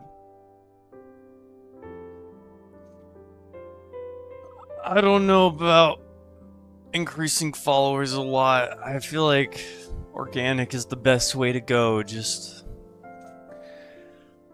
do time, you know? That's what I did initially with Instagram. Also, I don't know if it's about the followers necessarily. I think it's more about like connecting with people. Someone mentioned that to me yesterday on stream. They're like, it's not about how many followers you have, it's about how much you can connect with people through the stream and like encourage them and inspire them, all that. It's like, why even start in the first place, right? Like, why am I doing what am I doing? Why am I doing what I'm doing right now? Is it purely to get followers, get eyes? Because if it was, I feel like that would be shallow. Like, what's the point of doing it just to get eyes? Like, to get money? Like, what's the point of getting money? To get food? Paying rent and getting food is important, but at the end of the day, we all die. Does that mean our lives are meaningless? Captain Irwin from Attack on Titan reference.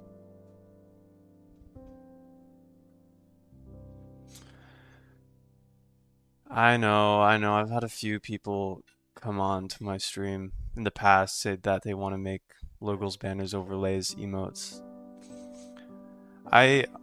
That's definitely a viable career pathway.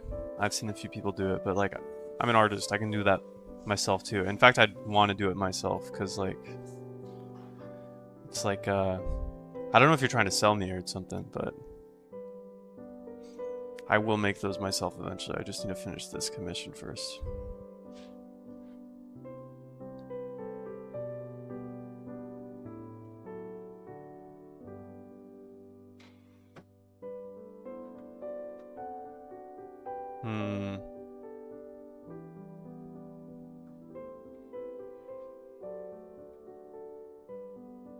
Oh, hello, Wellbeing 7. Yeah, I was just talking about, if you're familiar with Attack on Titan, there's a character named Captain Irwin, and he has a moment right before he dies, actually. I'm not going to spoil it if you haven't watched it, but he essentially questions, like, if we die, what's the point?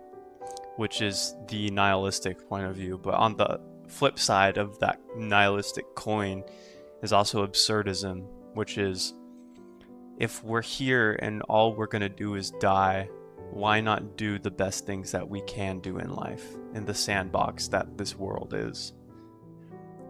And that can be a different definition for everyone, which is why it is the flip coin of nihilism, because in nihilism you just say, nothing matters. I'm gonna wallow on the couch. Also, hello Marine Lulz. Thanks for joining. DC Kid 13, what is up? Thank you for the follow. I appreciate it.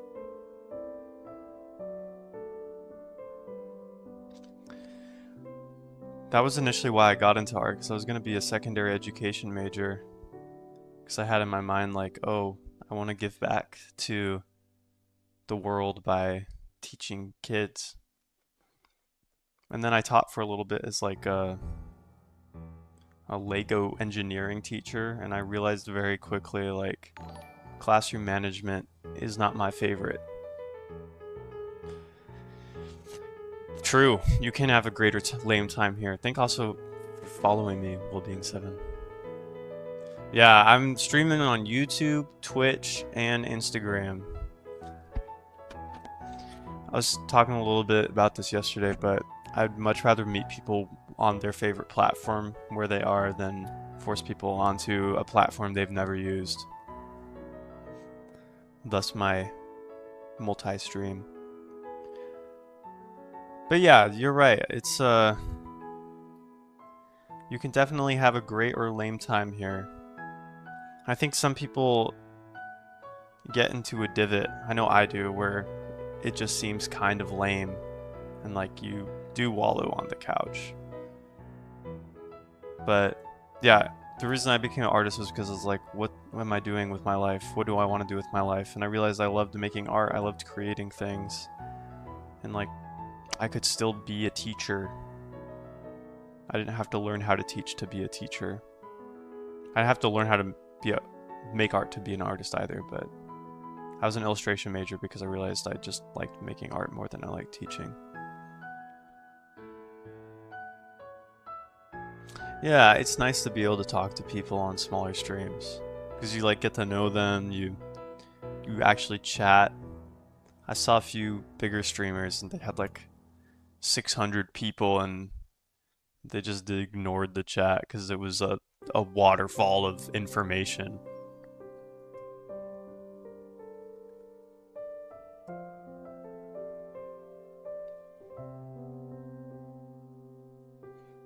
The one thing that I've noticed is I can't get my Instagram chat though to connect with the multi-stream chat, which is a little bit difficult because like I'll be talking to people on Instagram and like the people on Twitch and YouTube won't see the pop-up for the chats from Instagram. So that's just one of the limitations of Instagram. Instagram only also only lets you stream for 4 hours, which is kind of a gimmick in my opinion. Like, why only 4 hours? You have to be a creator account too to do 4 hours. I didn't realize that till today when I was researching why I can only stream for 1 hour. It was because I had a professional account, not a creator account. That's not very important though. What is important is questioning what's important. Or is it? I don't know. It's a good question. What is important? How do you discern what is important? Is it what feels right? Or what?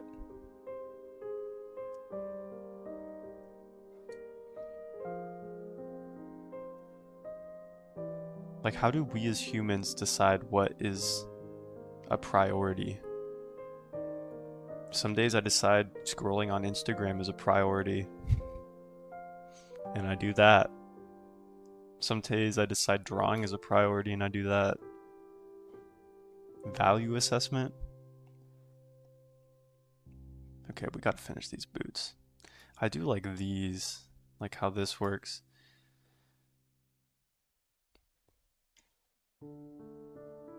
Yeah.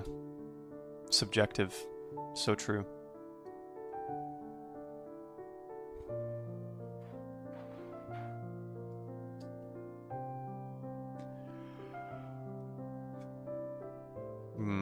I don't know if like the pauldron, not the pauldron, the knee guard. Should the knee guard go into? Maybe the knee guard should not go into.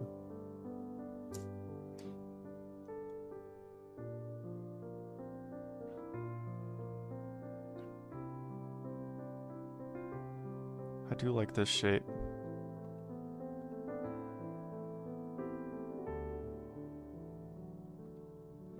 This is just like a leather bracket, so we can add like some scars into it. Guess we are all told what should be important, and people forget to listen to themselves and follow their gut intuition and inner sense, as you said. Yeah. Yeah, I feel like sometimes also like spontaneity can change like what seems important. Like what seems important could also just be fueled by desire. Like, what do you want to do? Like, do you want to eat the cookie? But then value systems also come into play. Like, I don't want to eat the cookie because I'm not eating sugar right now. Boom, value system. I draw because I value the creation of art and I like making art.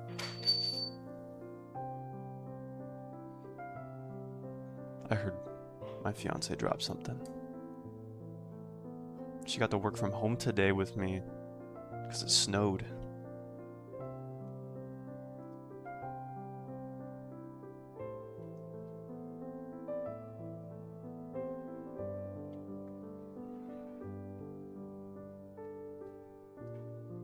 I think I'm gonna do like a slight heel.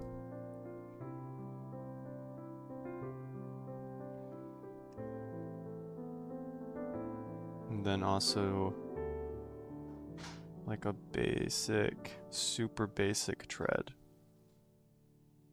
Yeah, but it all melted. I started the stream and it was snowy, and then now it's all melted.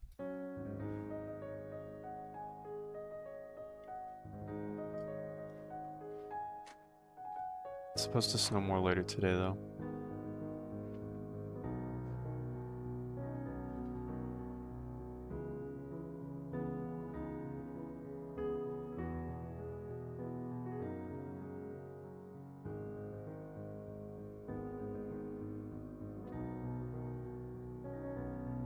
Give me 1 sec. I need to do something. I'm gonna blur the background. It might slow down my computer a bit, but perfect.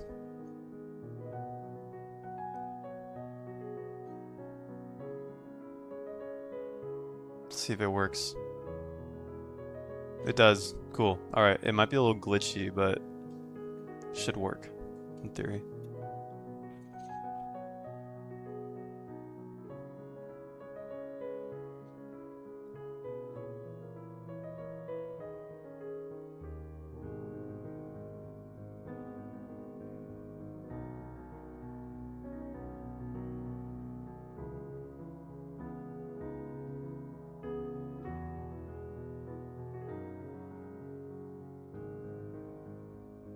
Alright, let's flip it and just check.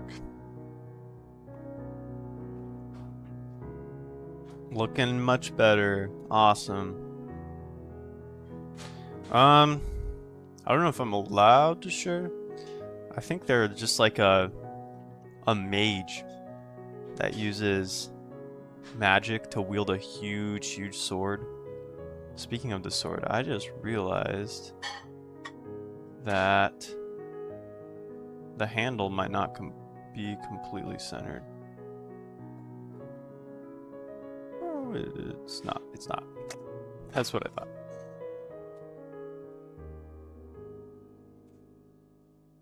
There we go. That'll be centered. Yeah, this is not for my personal projects. This is for my friend who hired me to draw some pictures of their book's characters. And they hired me a while ago. I'm a little behind on this commission because I had work. For up until now, I was working full-time. Now I'm working part-time. But I work as a concept artist and art director, so I make art all day. And by the time I'm done with my day, the last thing I want to do is do art for other people. So like I just got really behind on this commission because I just lost the motivation. I lost the desire to work on it. But now the desire to keep my word and actually finish it is kicking in, so there's that.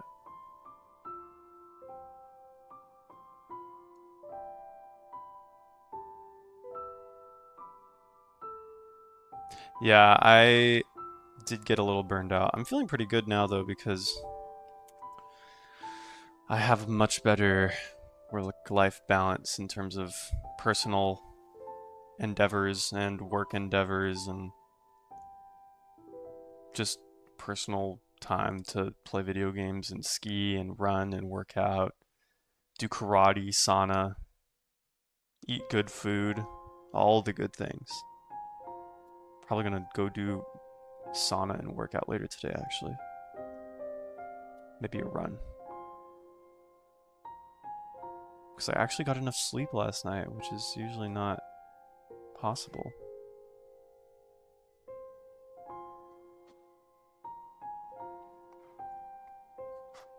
This needs to be much further down.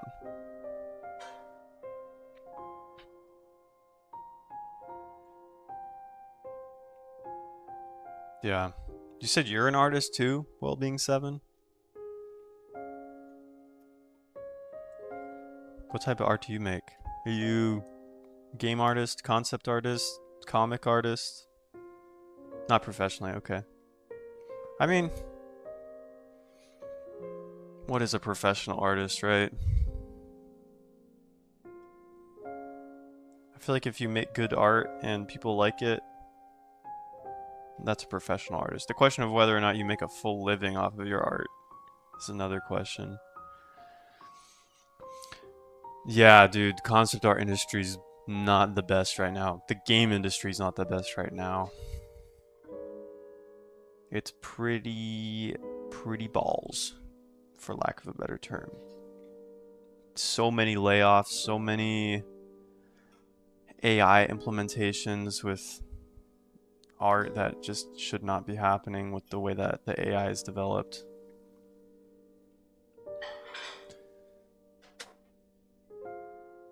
Yeah, yeah, it definitely is hard to balance it out. Especially with like doing art professionally where you use all of your creativity at your job. Like at the end of the day, I don't want to do creative stuff. Which is why, again, I switched to part-time just because I really wanted time for my own art. Like I didn't become an artist to make art solely for other people.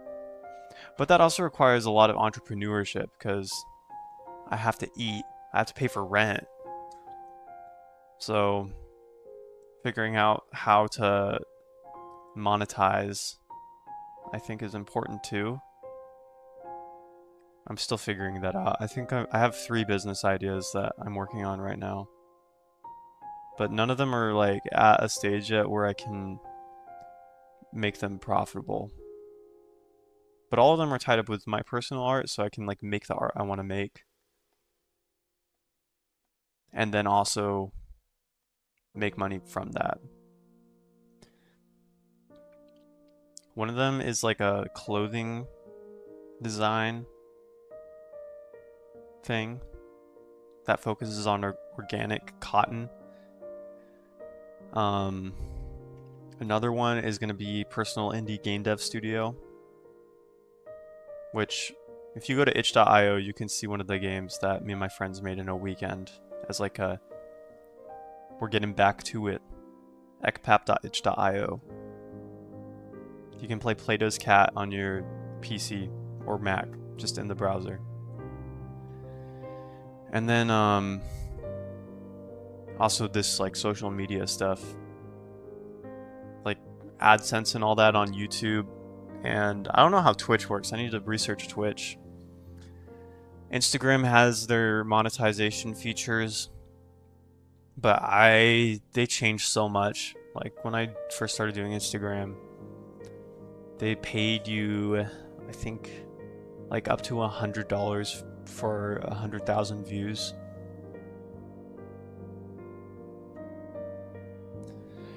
Yeah, it's hard because like art is so personal as well, and like you hope that your personal creations bring joy to other people in a way that they're willing to drop some cash on it.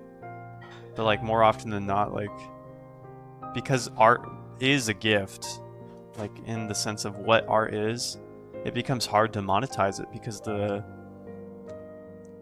knee-jerk response is like, here's my art, please look at it. And people are like, oh, that's nice, thank you. But the moment you start asking money, it has to have some sort of value beyond the gift. I don't know if I'm describing it well. There's a book called Real Artists Don't Starve that talks about it much better, and talked about it in the sense of Michelangelo. It talked about how Michelangelo was very well known, and there was this refrain like in the early academic world, like in the early 1900s, that he was really poor, but then they found all of his bank slips and he was rich. He made a ton of money. And part of the reason that he made so much money is he was just good at turning like his art into things that people wanted to pay for. Which is hard to do, like especially in creator economy where you get into the content hamster wheel, as they call it. Like it's hard to come up with consistently creative things that people look at and say, I want that. That also brings you joy while making it. But that's the goal, right? Every day we try harder to reach it. And like at the same time, like I feel a little weird like saying like here's a shirt with my design on it. Pay for it, please. Cuz like again, my personal knee-jerk response is I would love to see you all wear my art. Here's a free shirt. But like I can't afford to give away free shirts. I wish I could.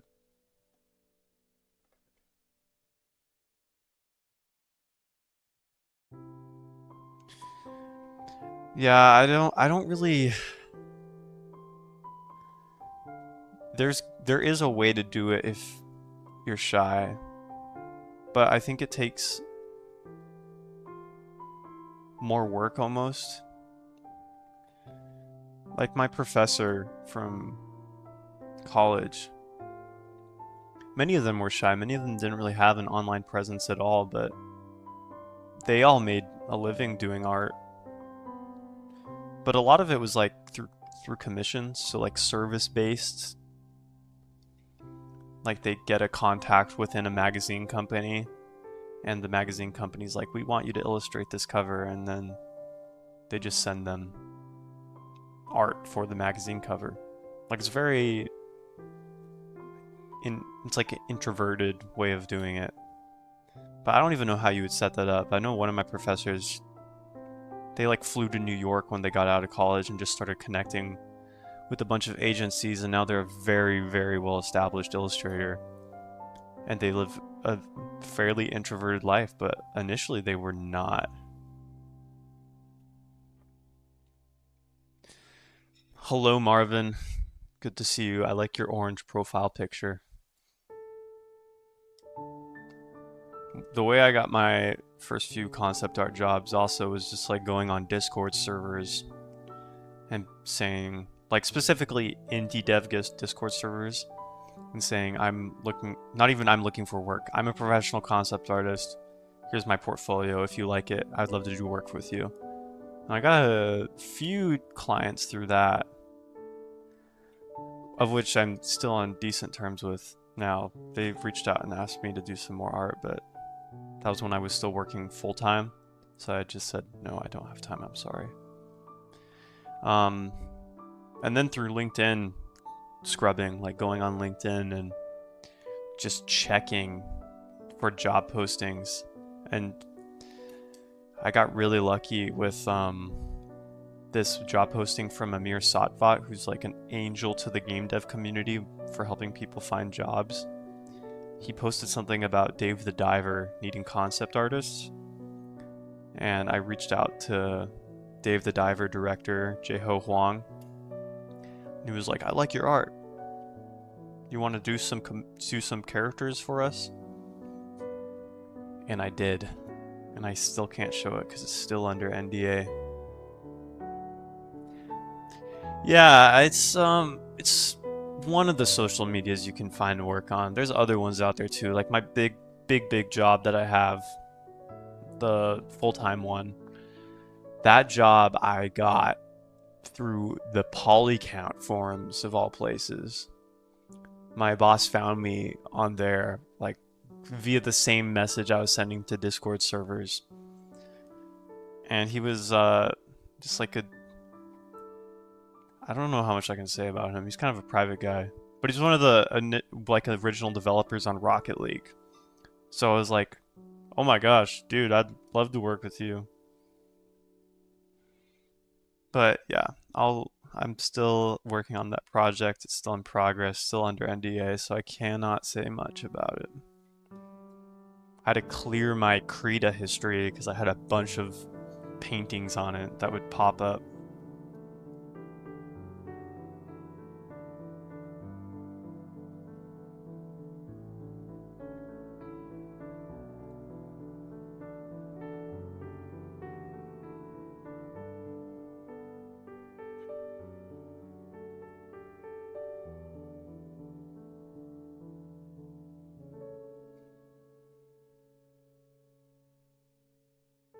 Another thing I need to do is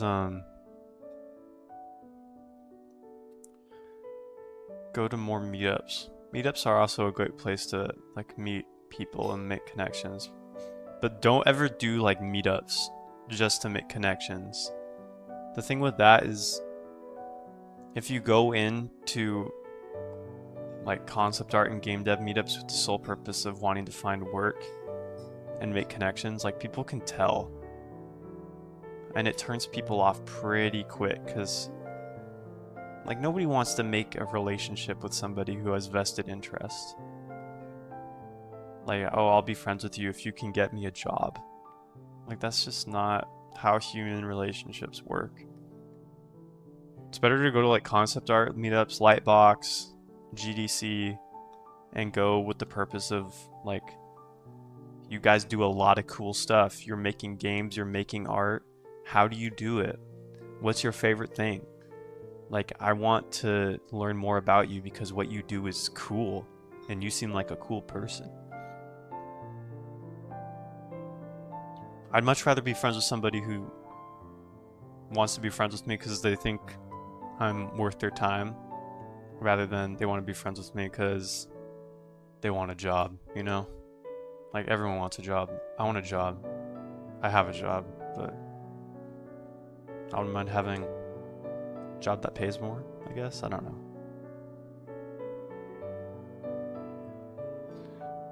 That looks kind of weird. I don't know what I'm talking about. I talk about a lot of random stuff when I'm streaming. One thing I did notice... Ooh, wait, new question. I actually never worked in the industry. Can you share your experience and maybe some advice about that? Yeah, totally.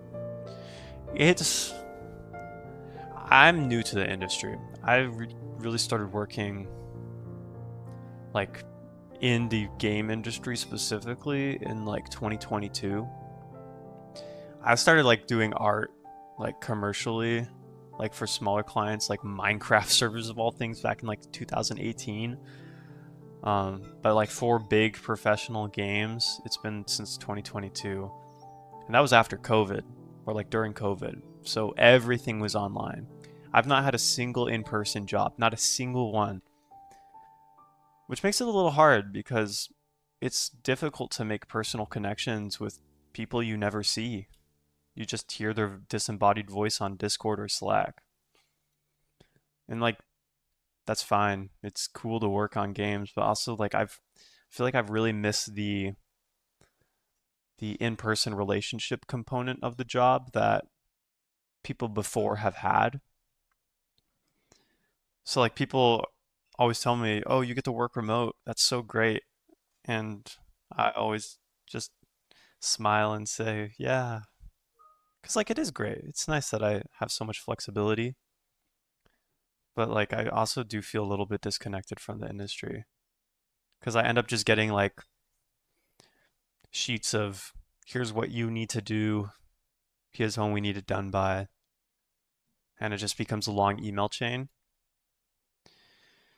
My full-time job has been a lot more fun in that regard because I'm also the art director, so I pretty much get to set my own deadlines, my own projects, pick what I get to work on. But also our team is so small that like I'm essentially working with myself at that point. Because I think we had like a few art direction meetings and it would always end with like, I guess it's up to you, Pierce. Pick what you want to do. And I was like, okay.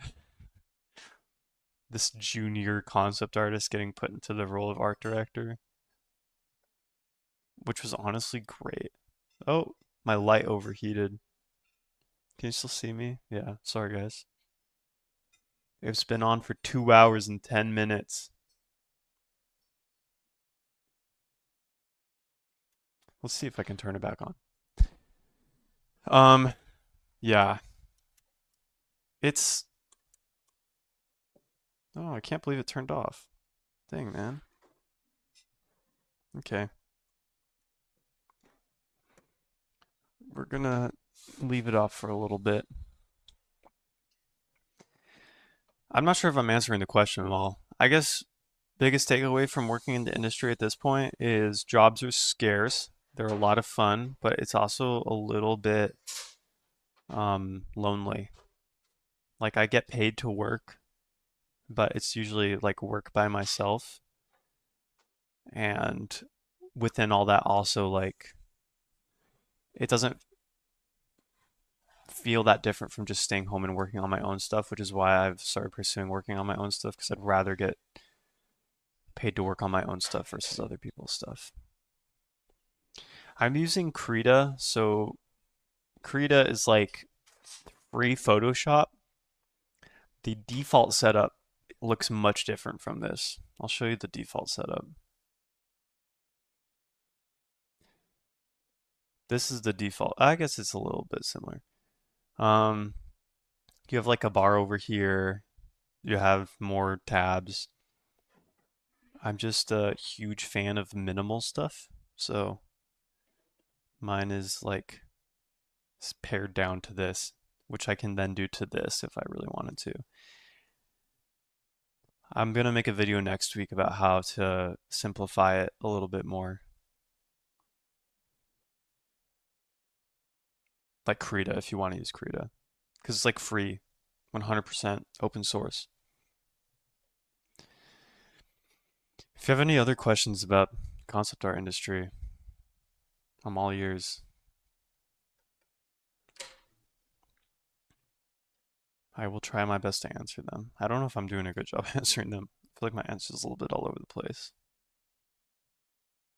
That's kind of how the industry has been, though, so.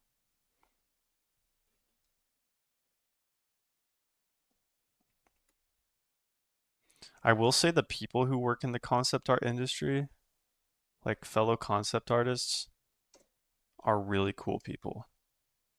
Every single concept artist I have met has been one, an amazing artist, two, super cool, kind person, and three,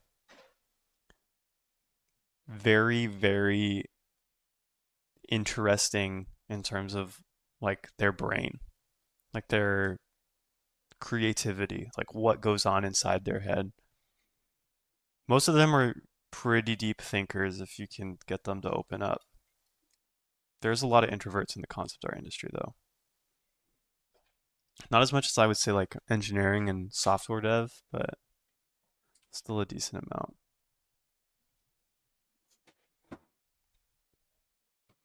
Once I finish this, I'm gonna end like the line art because I need to work on my one big game. And thank you, while being 7. I'm glad I'm doing great. All right. I think we need to make her head smaller because she looks kind of short right now. She's supposed to be 6'3".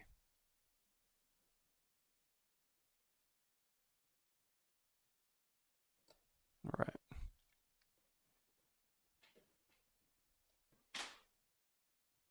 Yeah, now she looks super tall.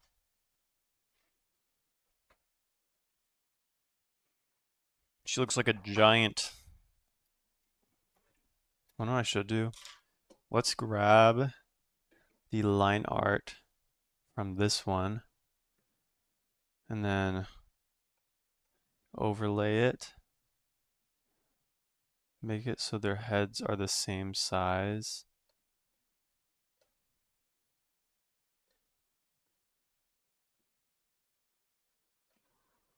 Like so.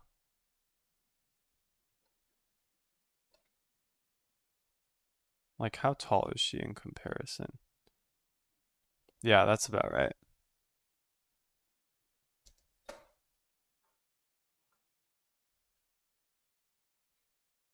That works. Yeah, cloth is hard. It takes a lot of practice. I had my character design teacher drill it into me. Australian dude.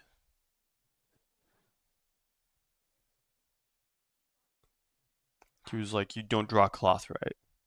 You got to do better." And I was like, "How do I do better?" Practice.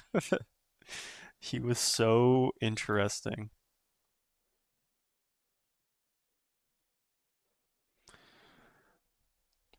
We do have to like Hold on. I'm gonna block this off real quick so I can do this.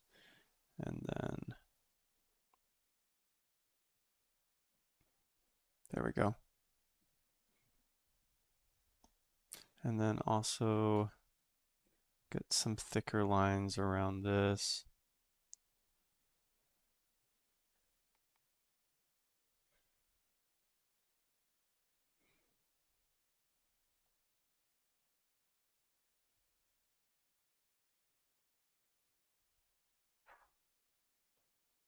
Yeah. Oh, I realized the music stopped. How long has the music been stopped for? Oopsie. I'm getting close to finishing here, but it would be nice to have some tunes. Alright, sounds good. I'll still be here in 5 minutes probably.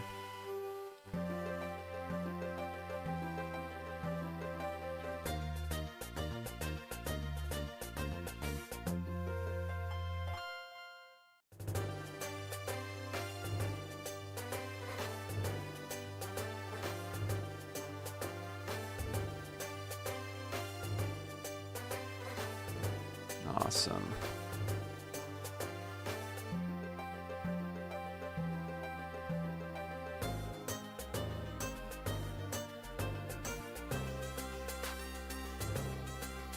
Yeah, dancing dinosaurs. Hell yeah. This is from Pokemon Mystery Dungeon. A little obsessed with this game. For good reason though. It's a good game.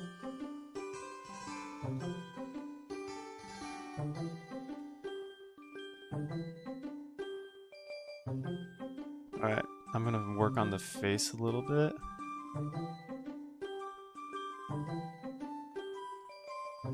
We're in a flow right now, bro.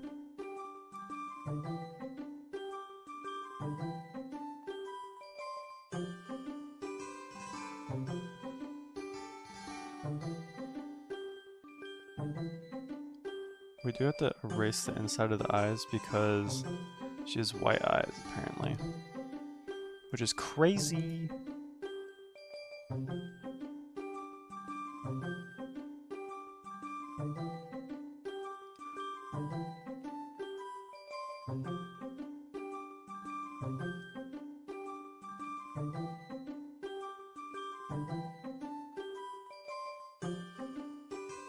There we go. Oh, that don't look right.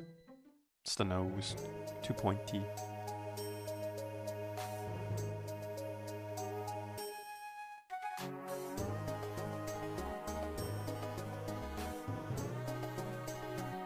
This is such a good track.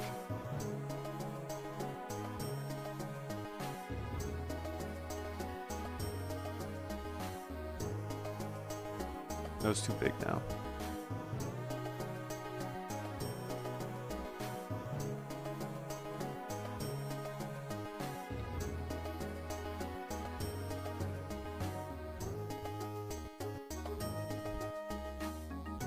Also, this is too dark.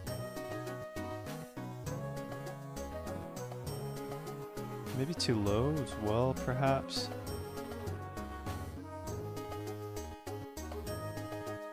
There we go. Nah. That ain't it.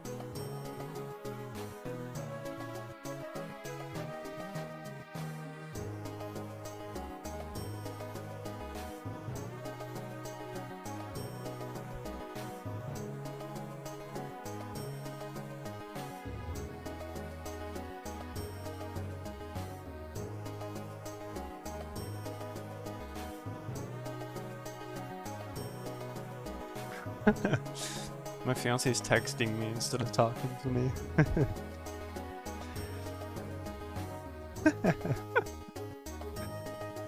Oh, that's funny.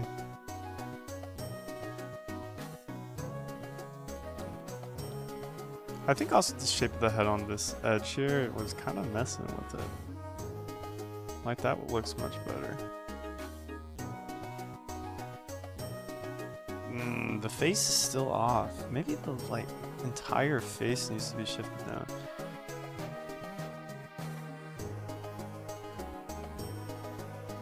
No, do this. For this. Dude, freaking, that would be so hilarious. Look at this.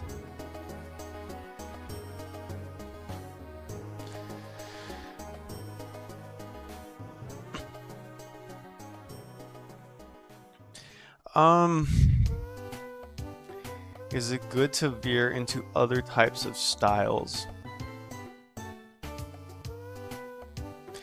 I think it depends on the type of work you want to do, because all you have to do is you have to make art that is consistent with what the studio is hoping for. Like, what do they want in the artist that they're hiring? And like, if your art matches the style that the art director or director of the project likes, like, you're set, you're fine. One of my mentors, David Heidehoff, who worked on Halo Infinite, he always told me, as well as his friend who he directed me to become my mentor also, Josh Cow, who worked on like Halo 4, 5, and Infinite a little bit, I think. They always told me, make art you like, not art that you think the studio will like, because the studio will find you if you make the art you like. It's like, I did a lot of Studio Ghibli inspired stuff, and that's what my boss at my current full-time studio, now part-time, Skypunk, welcome back. That's what he liked. He liked Studio Ghibli style art. So that was why I got hired, is because he wanted environments that looked like they were Studio Ghibli. Let me see if I can pull up my portfolio. Even then though, I feel like I am a bit all over the place in terms of my style. Let me see if I can drag this over here. I need to update my website. It's a little bit broken. Like, that's not supposed to happen, but it does. If you go to my portfolio, it also is really slow right now because I have these huge images that just take forever to load. So like, you can see there's some continuity between like this character here and this character, but then like I do like some Valorant style kind of shading. I actually love this character so much. He's my D&D character for the Curse of Strahd campaign I've been doing for like 3 years at this point. But then I also do like just line art mechs sometime. And then this one I actually did on a stream last year. Yeah, the Valorant art style is brilliant. I love it. Dude, yeah, I need to fix my website. It takes longer to load than a 90s webpage. Jeez. This is kind of disappointing. Anybody know how to fix this? Oh my gosh. Nuzo Kara, I remember you from like a year ago when I was streaming. I'm streaming again. It took me like a year to get back to it. I'm talking about how bad my website is. It's so slow. I switched from Wix to WordPress and like it just broke everything. I think I have to cache the images. Anyways, I'll show that again when it loads.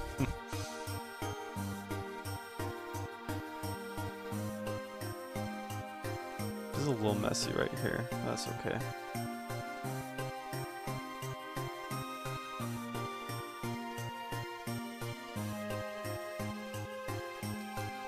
I think it might be loaded now. Ah, it's still not loaded. Oh my gosh.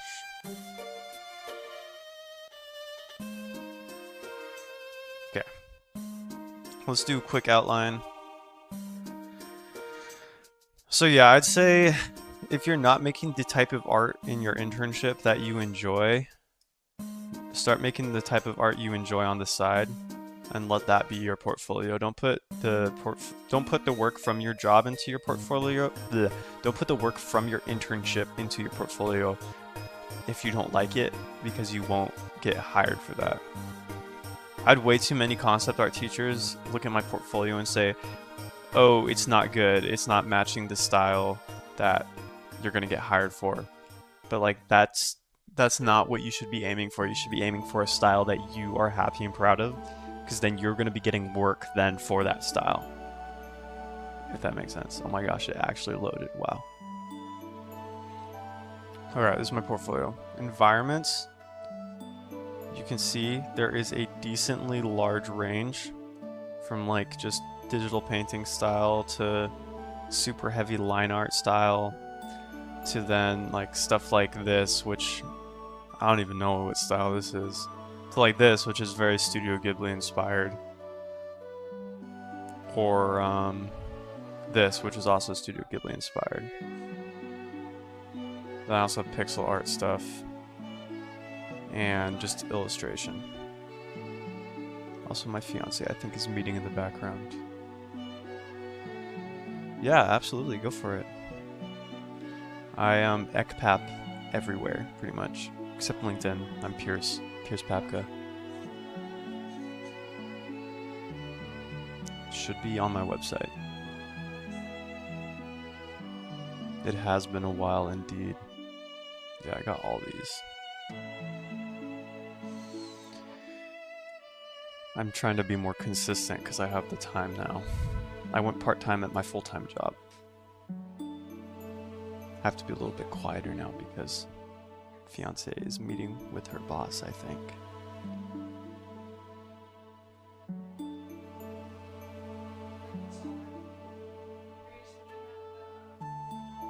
Alright.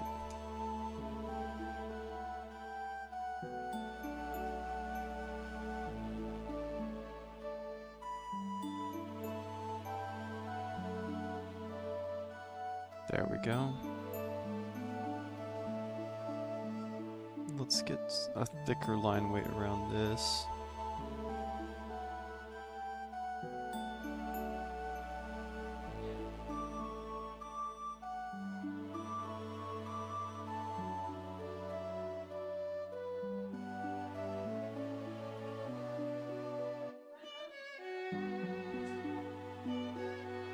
Yeah, of course. Happy to give advice where I can. It helps me learn too.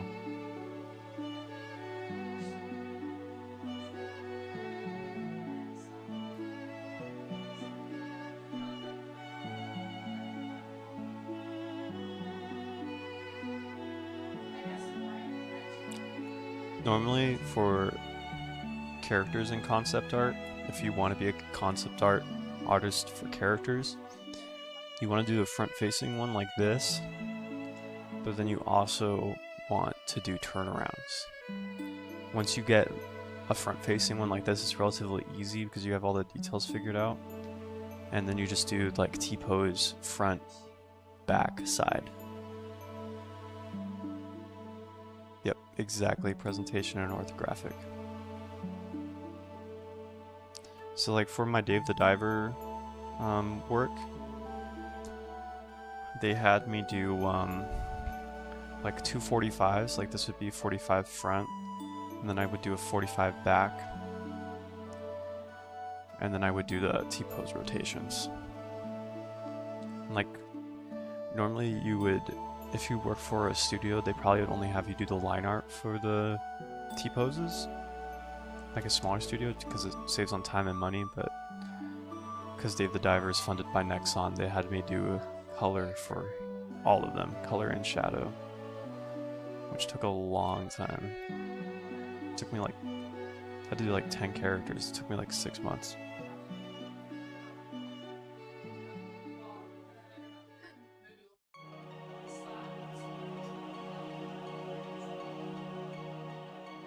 I haven't actually checked this music to see if it's copyright stricken or not. Probably isn't.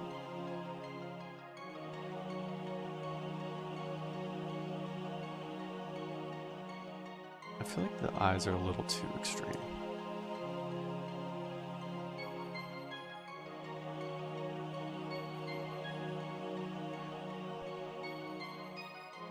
There we go. Yeah. Have a bit of space.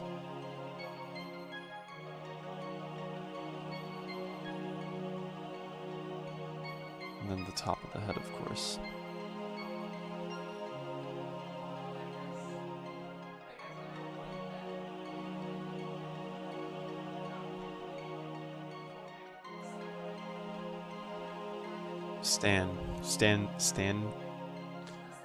Stanimir. That's a sick name.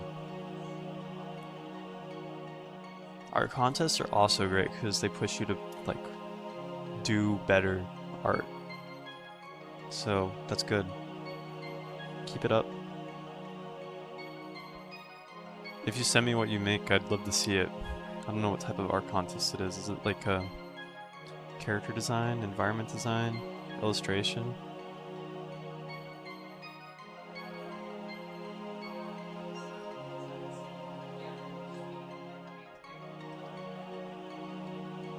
Alright.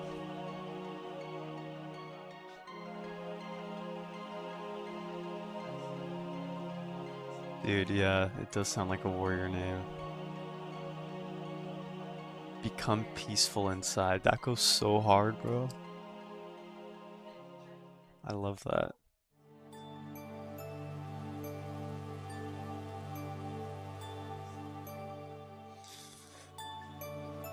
I think my name, Pierce, is like a French version of Peter that is, like unchristianized, because Peter's like rock of the church. I'm pretty sure Pierce just means like rock or stone. I'm not French though. I have like zero French in me. Parents named me Pierce because they thought it was cool.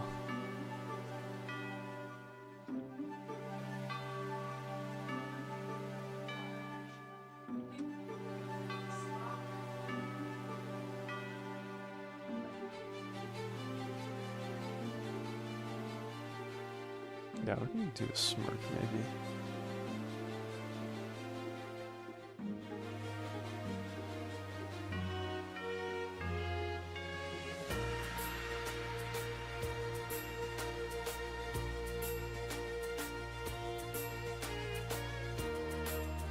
Alright. I think this is looking good. Let's do a quick... I've been working at a studio called Skypunk as the art director and concept artist, which has been a lot of fun, but also like has given me no time for personal art or like creative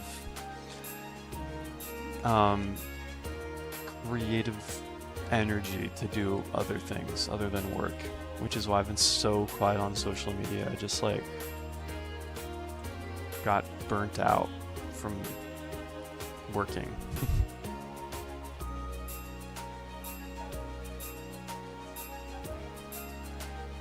But I have gone part-time, partly to help my boss save money, and also partly because I really want to work on personal stuff.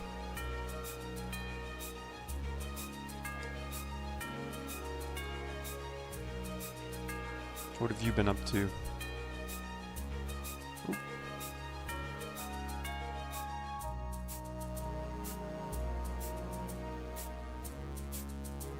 Going back to fundamentals.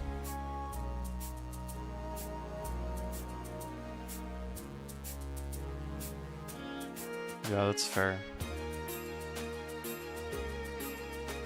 Honestly, fundamentals are everything.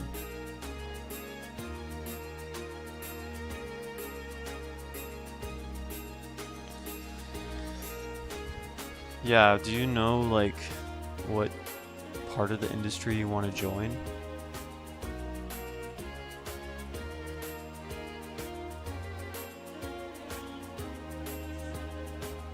Or like what sort of things you want to work on?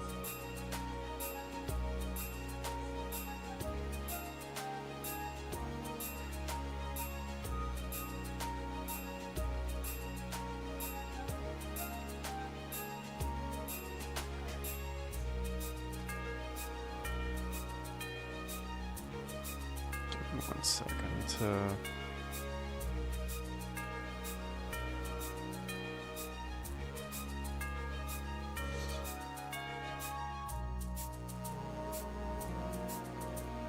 I would say games, but even then there's more than just games loaded up onto consoles and PCs. That's true.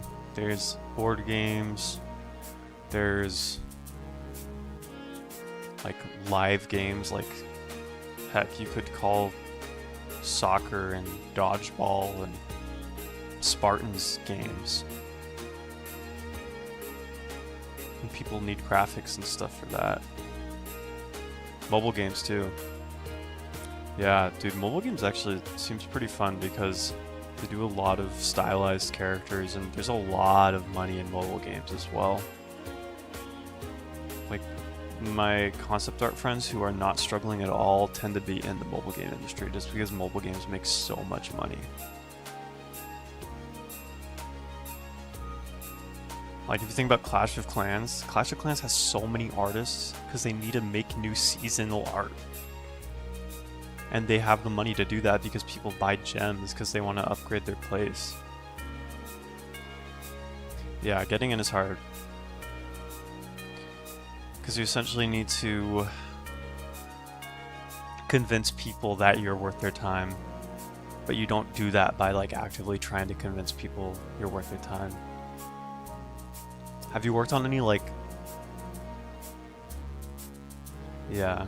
Have you worked on any indie projects or game jams or even just like projects with friends?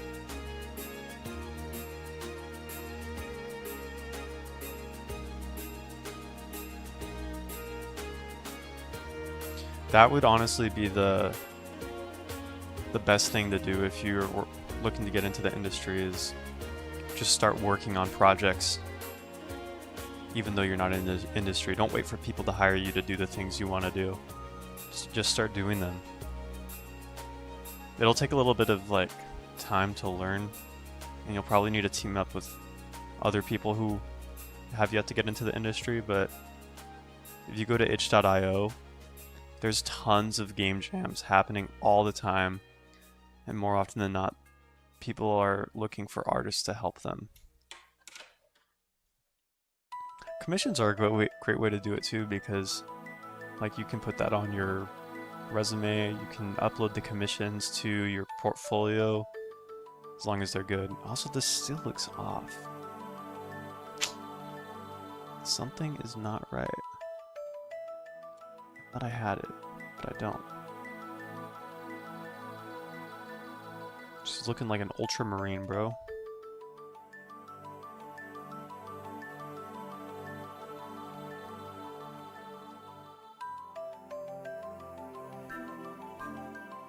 Alright, we're gonna add the bottom.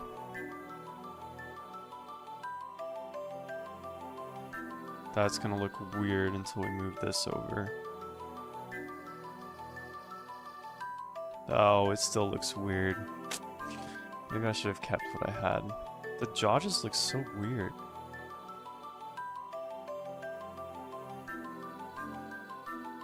I've been working on getting this face right for so long too.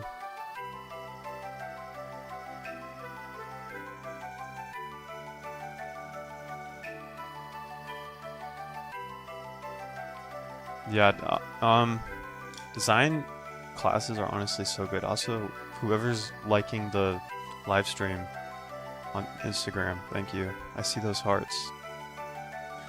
I will show you, I don't know if it's still available, it might have gone out yesterday, but Humble Bundle is having a crazy deal right now for concept art stuff. Let's see if it's still up. This one. Dude, you got 21 hours left. Thank you, Mose. Mose the artist. Mose the artist says good work on Instagram. Thank you. I'm streaming to Twitch, YouTube, and Instagram right now, so I got a bunch of different chats happening. But this concept art deal is actually insane. It's on Humble Bundle. You pay $30 to get 27 items that would normally cost, I think, like $2,700. And it's like with very, very famous artists teaching you how to do pretty much everything you need to do to get into the industry. It's a one-time purchase and you have lifetime access. You get like one code to access it on this thing called Learn Squared. Let me see if I can log in. And you just get access to... It's essentially like a remote class. So you get lessons and homework, and then you submit the lessons and the homework to the lesson. And there's concept art, 3D character art, Unreal Engine 5, hard surface design, character design, sequence illustration. Like, it's actually insane. $25 or $30 for... Oops. Let me see if I can bring it back up. They should hire me. I'd sell this for them all day. Like, this is a crazy deal. $2,843 worth of training. That's insane. That's actually crazy. Alright, I'm gonna try and fix this face real quick, and then I'm gonna head out. Because I got to work on the Game Jam game that I'm doing this week. And also finish the video I'm working on.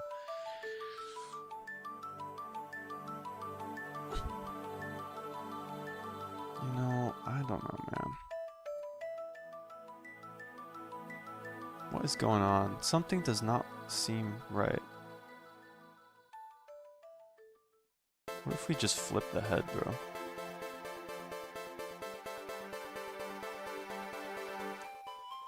Bro, this is gonna look so cursed.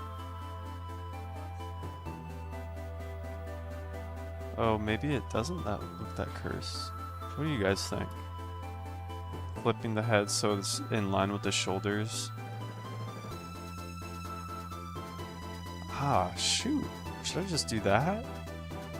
Dude, maybe I should. I feel like the turn of the head is kind of a dynamic look, but... It's snowing again. Wow. I hope it sticks. Alright, I'm gonna flip the head. Alright, we're flipping the head. It looks better.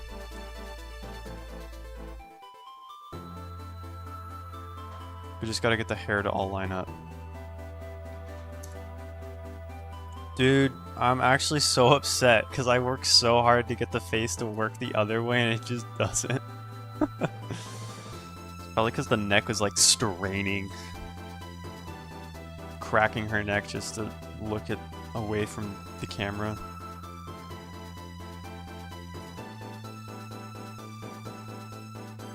I think it's a relatively easy fix.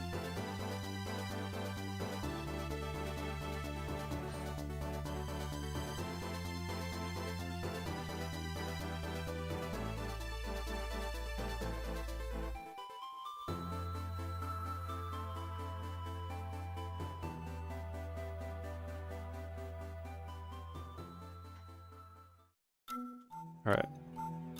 That actually looks so much better, bro. Wow.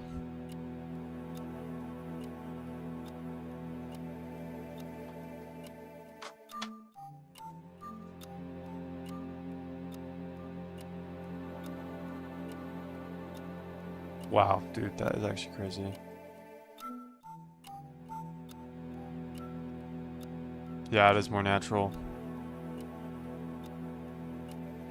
Although her head is a little forward now.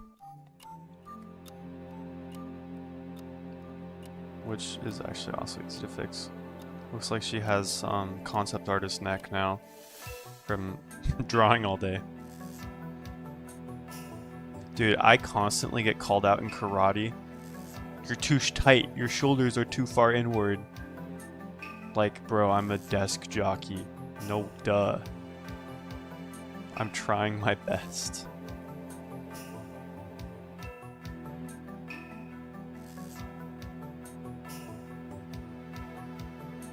I do need to stretch more though. I've been sitting for literally 2.5 hours.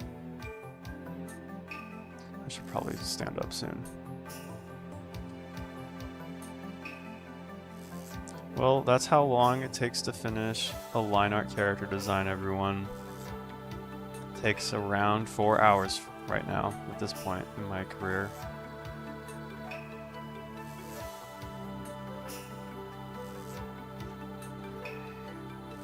Yeah, I mean,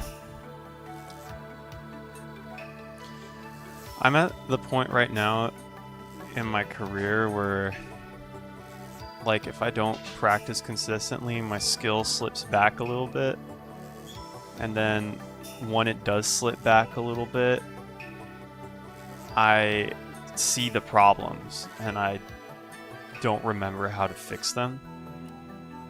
One of my favorite teachers, Brandon Vuong, he worked on Fortnite and now he's working on Project L, the fighting game for League of Legends. His whole philosophy was that your eye for good art develops quicker than you can make the art, and as a result you end up feeling like your art is never good enough. But he always encouraged us to remember that's a part of the process of getting better, is your eyes developing just much faster than your skill, which is a good sign. That means that you're actually learning. Yeah, he's a really nice dude. Great art too. I highly recommend checking out his portfolio. Brandon Vuong, V-O-U-N-G.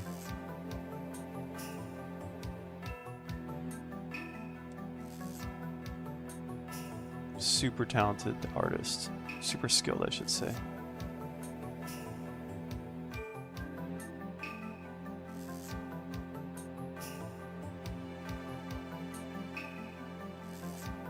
I think that looks much better. Although this collar now is like, what's happening in here, bro?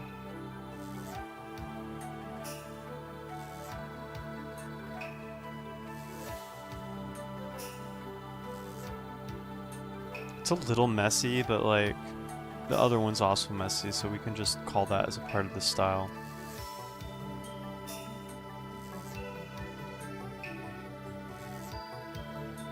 That's one thing I always seemed to get away with in college, was I would never erase my pencil lines, and I did it enough as to where it was just accepted like, oh, that's Pierce's style, when in reality it was just me being lazy and not wanting to erase the pencil lines and deal with all the eraser gunk.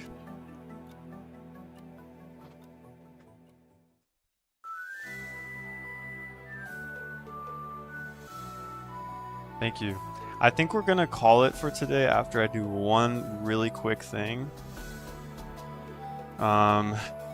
Namely, gosh, which one is it? Freehand. I want to add a little bit of polish to the sword. Or like, yo, what's up, Faye Helmet? Thanks for the follow. Very kind of you. Oh, why does it look almost red? Does that look red on stream to you guys? It looks red on my screen. It's not supposed to be red.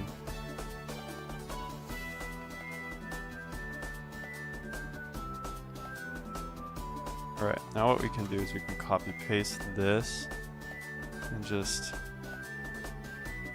do that.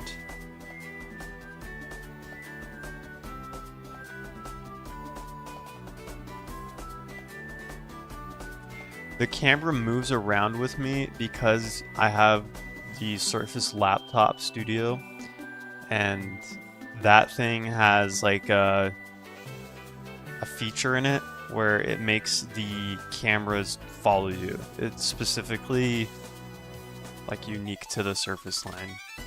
I used to use my camera as a webcam, but I sold it because I just got tired of having too many belongings, so. Oh my gosh, did AutoMod stop you? Bro, I'm so sorry. I can't even see it. I don't have Twitch open. I'm using Streamlabs, so I can't even see. Yeah, it is kind of nice, because then I don't have to worry about, like, going out of frame. I can, like, move around, and if I go over here, it should follow me. That's crazy, bro. Or over here, maybe? Oh, maybe not anymore. It's like, where are you? I'll check real quick. If it's appropriate, I'll let it through. Let me just go to my Twitch stream.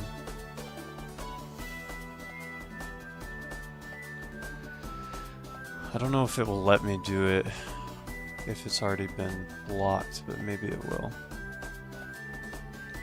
I gotta move my phone out of the way though. Creator dashboard, I think? Maybe? I don't know. Maybe it's just on my channel. Is there a way for me to... Bro, I don't know how Twitch works. I know how to draw. I don't know how to moderate a stream, bro. Stream summary? Where do I do this, guys? Mod view. Alright. Let's see. Mod view. Mod view, mod view, mod view.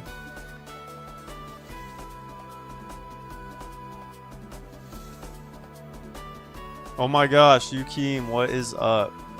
I'm trying to figure out how to let a dude's silly comment through Twitch. Apparently he's blocking it.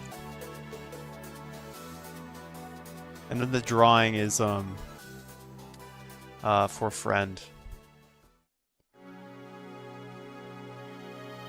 Okay, from the Twitch channel. I see. Okay, okay. Alright. That's not how you do it.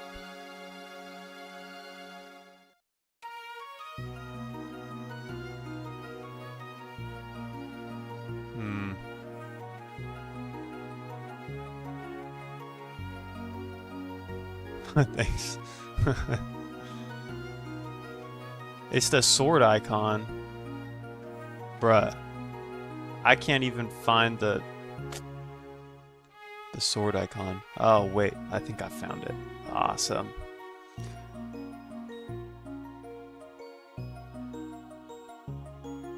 Sword. Mod view. Perfect. I found it.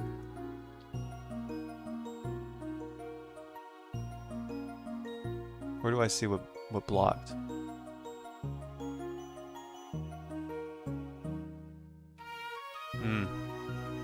I don't see it anymore. You're gonna have to send it again. I got it open. Oh. Uh-oh. Yeah, I have it set up so it's like auto mod Q. Auto mod Q. Filter. It's not even popping up. Bruh, I can't even see anything in the auto mod queue. Damn, bro. Yukim is on the Instagram stream. He's one of my concept art friends. He has a crazy portfolio. He is very good. Oh, I think you just tried to send it. Oh wait, no you didn't. Dude, I'm trying my best here.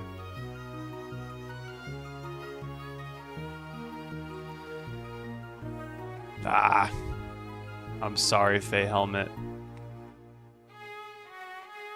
Don't stress, just do.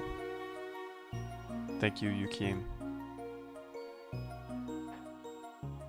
Yo, what is up? Hey, man.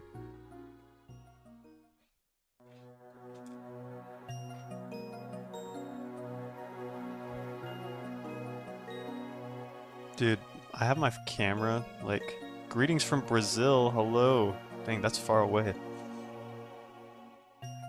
Brazil's really far away. Thank you. It's inspired by Guts from Berserk, right here. I do know how to do it now, which is good.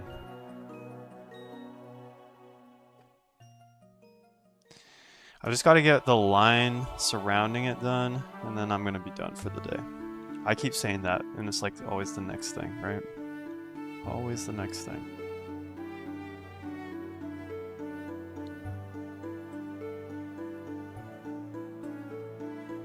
Yeah, I haven't actually read it. I've seen some crazy edits of Berserk, so also I have a lot of SoundCloud remixes saved on my SoundCloud page of Berserk, so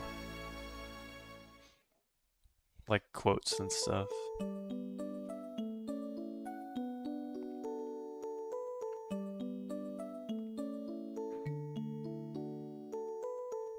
Alright, guys. I think I'm gonna call it. I'm gonna do one more flip to check. That looks okay. It's gonna work. It works just fine. It's kind of a mix of both. She's like a mix between a mage and a warrior. Boo, I'm sorry. I've been streaming for 3 hours already. I gotta like go do other stuff. I've barely moved from this chair. I'll be doing it tomorrow again, probably like I'm getting coffee with a friend. So probably like honestly 6 a.m. maybe. Dude, booing like jump scare. Okay. That's funny. Also, Faye Helmet, how did you get like the Minecraft pickaxe? Yeah, did the Instagram messages I have on my phone because they don't show up in the multi-stream chat. Yeah, 3 hours. This is like fantasy, I think. My friend is writing a fantasy book and he wanted fantasy character designs, so this is what I made him. Also, my cursor is lagging. That is so weird. That is cool. 15th year anniversary. I know. Well, and that's partly why I'm streaming to Instagram too, because I want people to be able to just meet me where I'm at. Or meet me where they are at. Like, if they don't have Twitch or use YouTube to watch live streams, like, I can just do it on Instagram. Although Instagram does have a 4-hour cap, so... sort of. I feel like the face on this one is kind of garbo. It's still not clicking with me, and I've been working on it for so long. At my job, I've been doing a lot of alien designs, so humans are a little bit of a foreign concept to me right now. I've not practiced them that much. Yeah. Yeah, I'm using a Huion Canvas 24 Pro. One of those big screens to draw on with like one of these pens. I also have a Surface. That's what I use when I'm not at home. Alright. I'm gonna call it. I got to eat some lunch and hang out with my fiance. She's looking at me around the corner right now. Oh, dude, wait till I zoom in. Wait, Yukim, I won't go yet. Look how these lines are so messy. Dude, nice meeting you. Yeah, thank you guys. Oh my gosh, product designer. I'll be back on tomorrow. 6 a.m. Yeah, zoom in. But yeah, 6 a.m. or 7, depending on how I'm feeling when I wake up. But I hope you all have a good day. I'm gonna end the stream now because I'm tired and ready to move around. See you all tomorrow. Peace. And thank you for the follow, Yukim. Oh my gosh.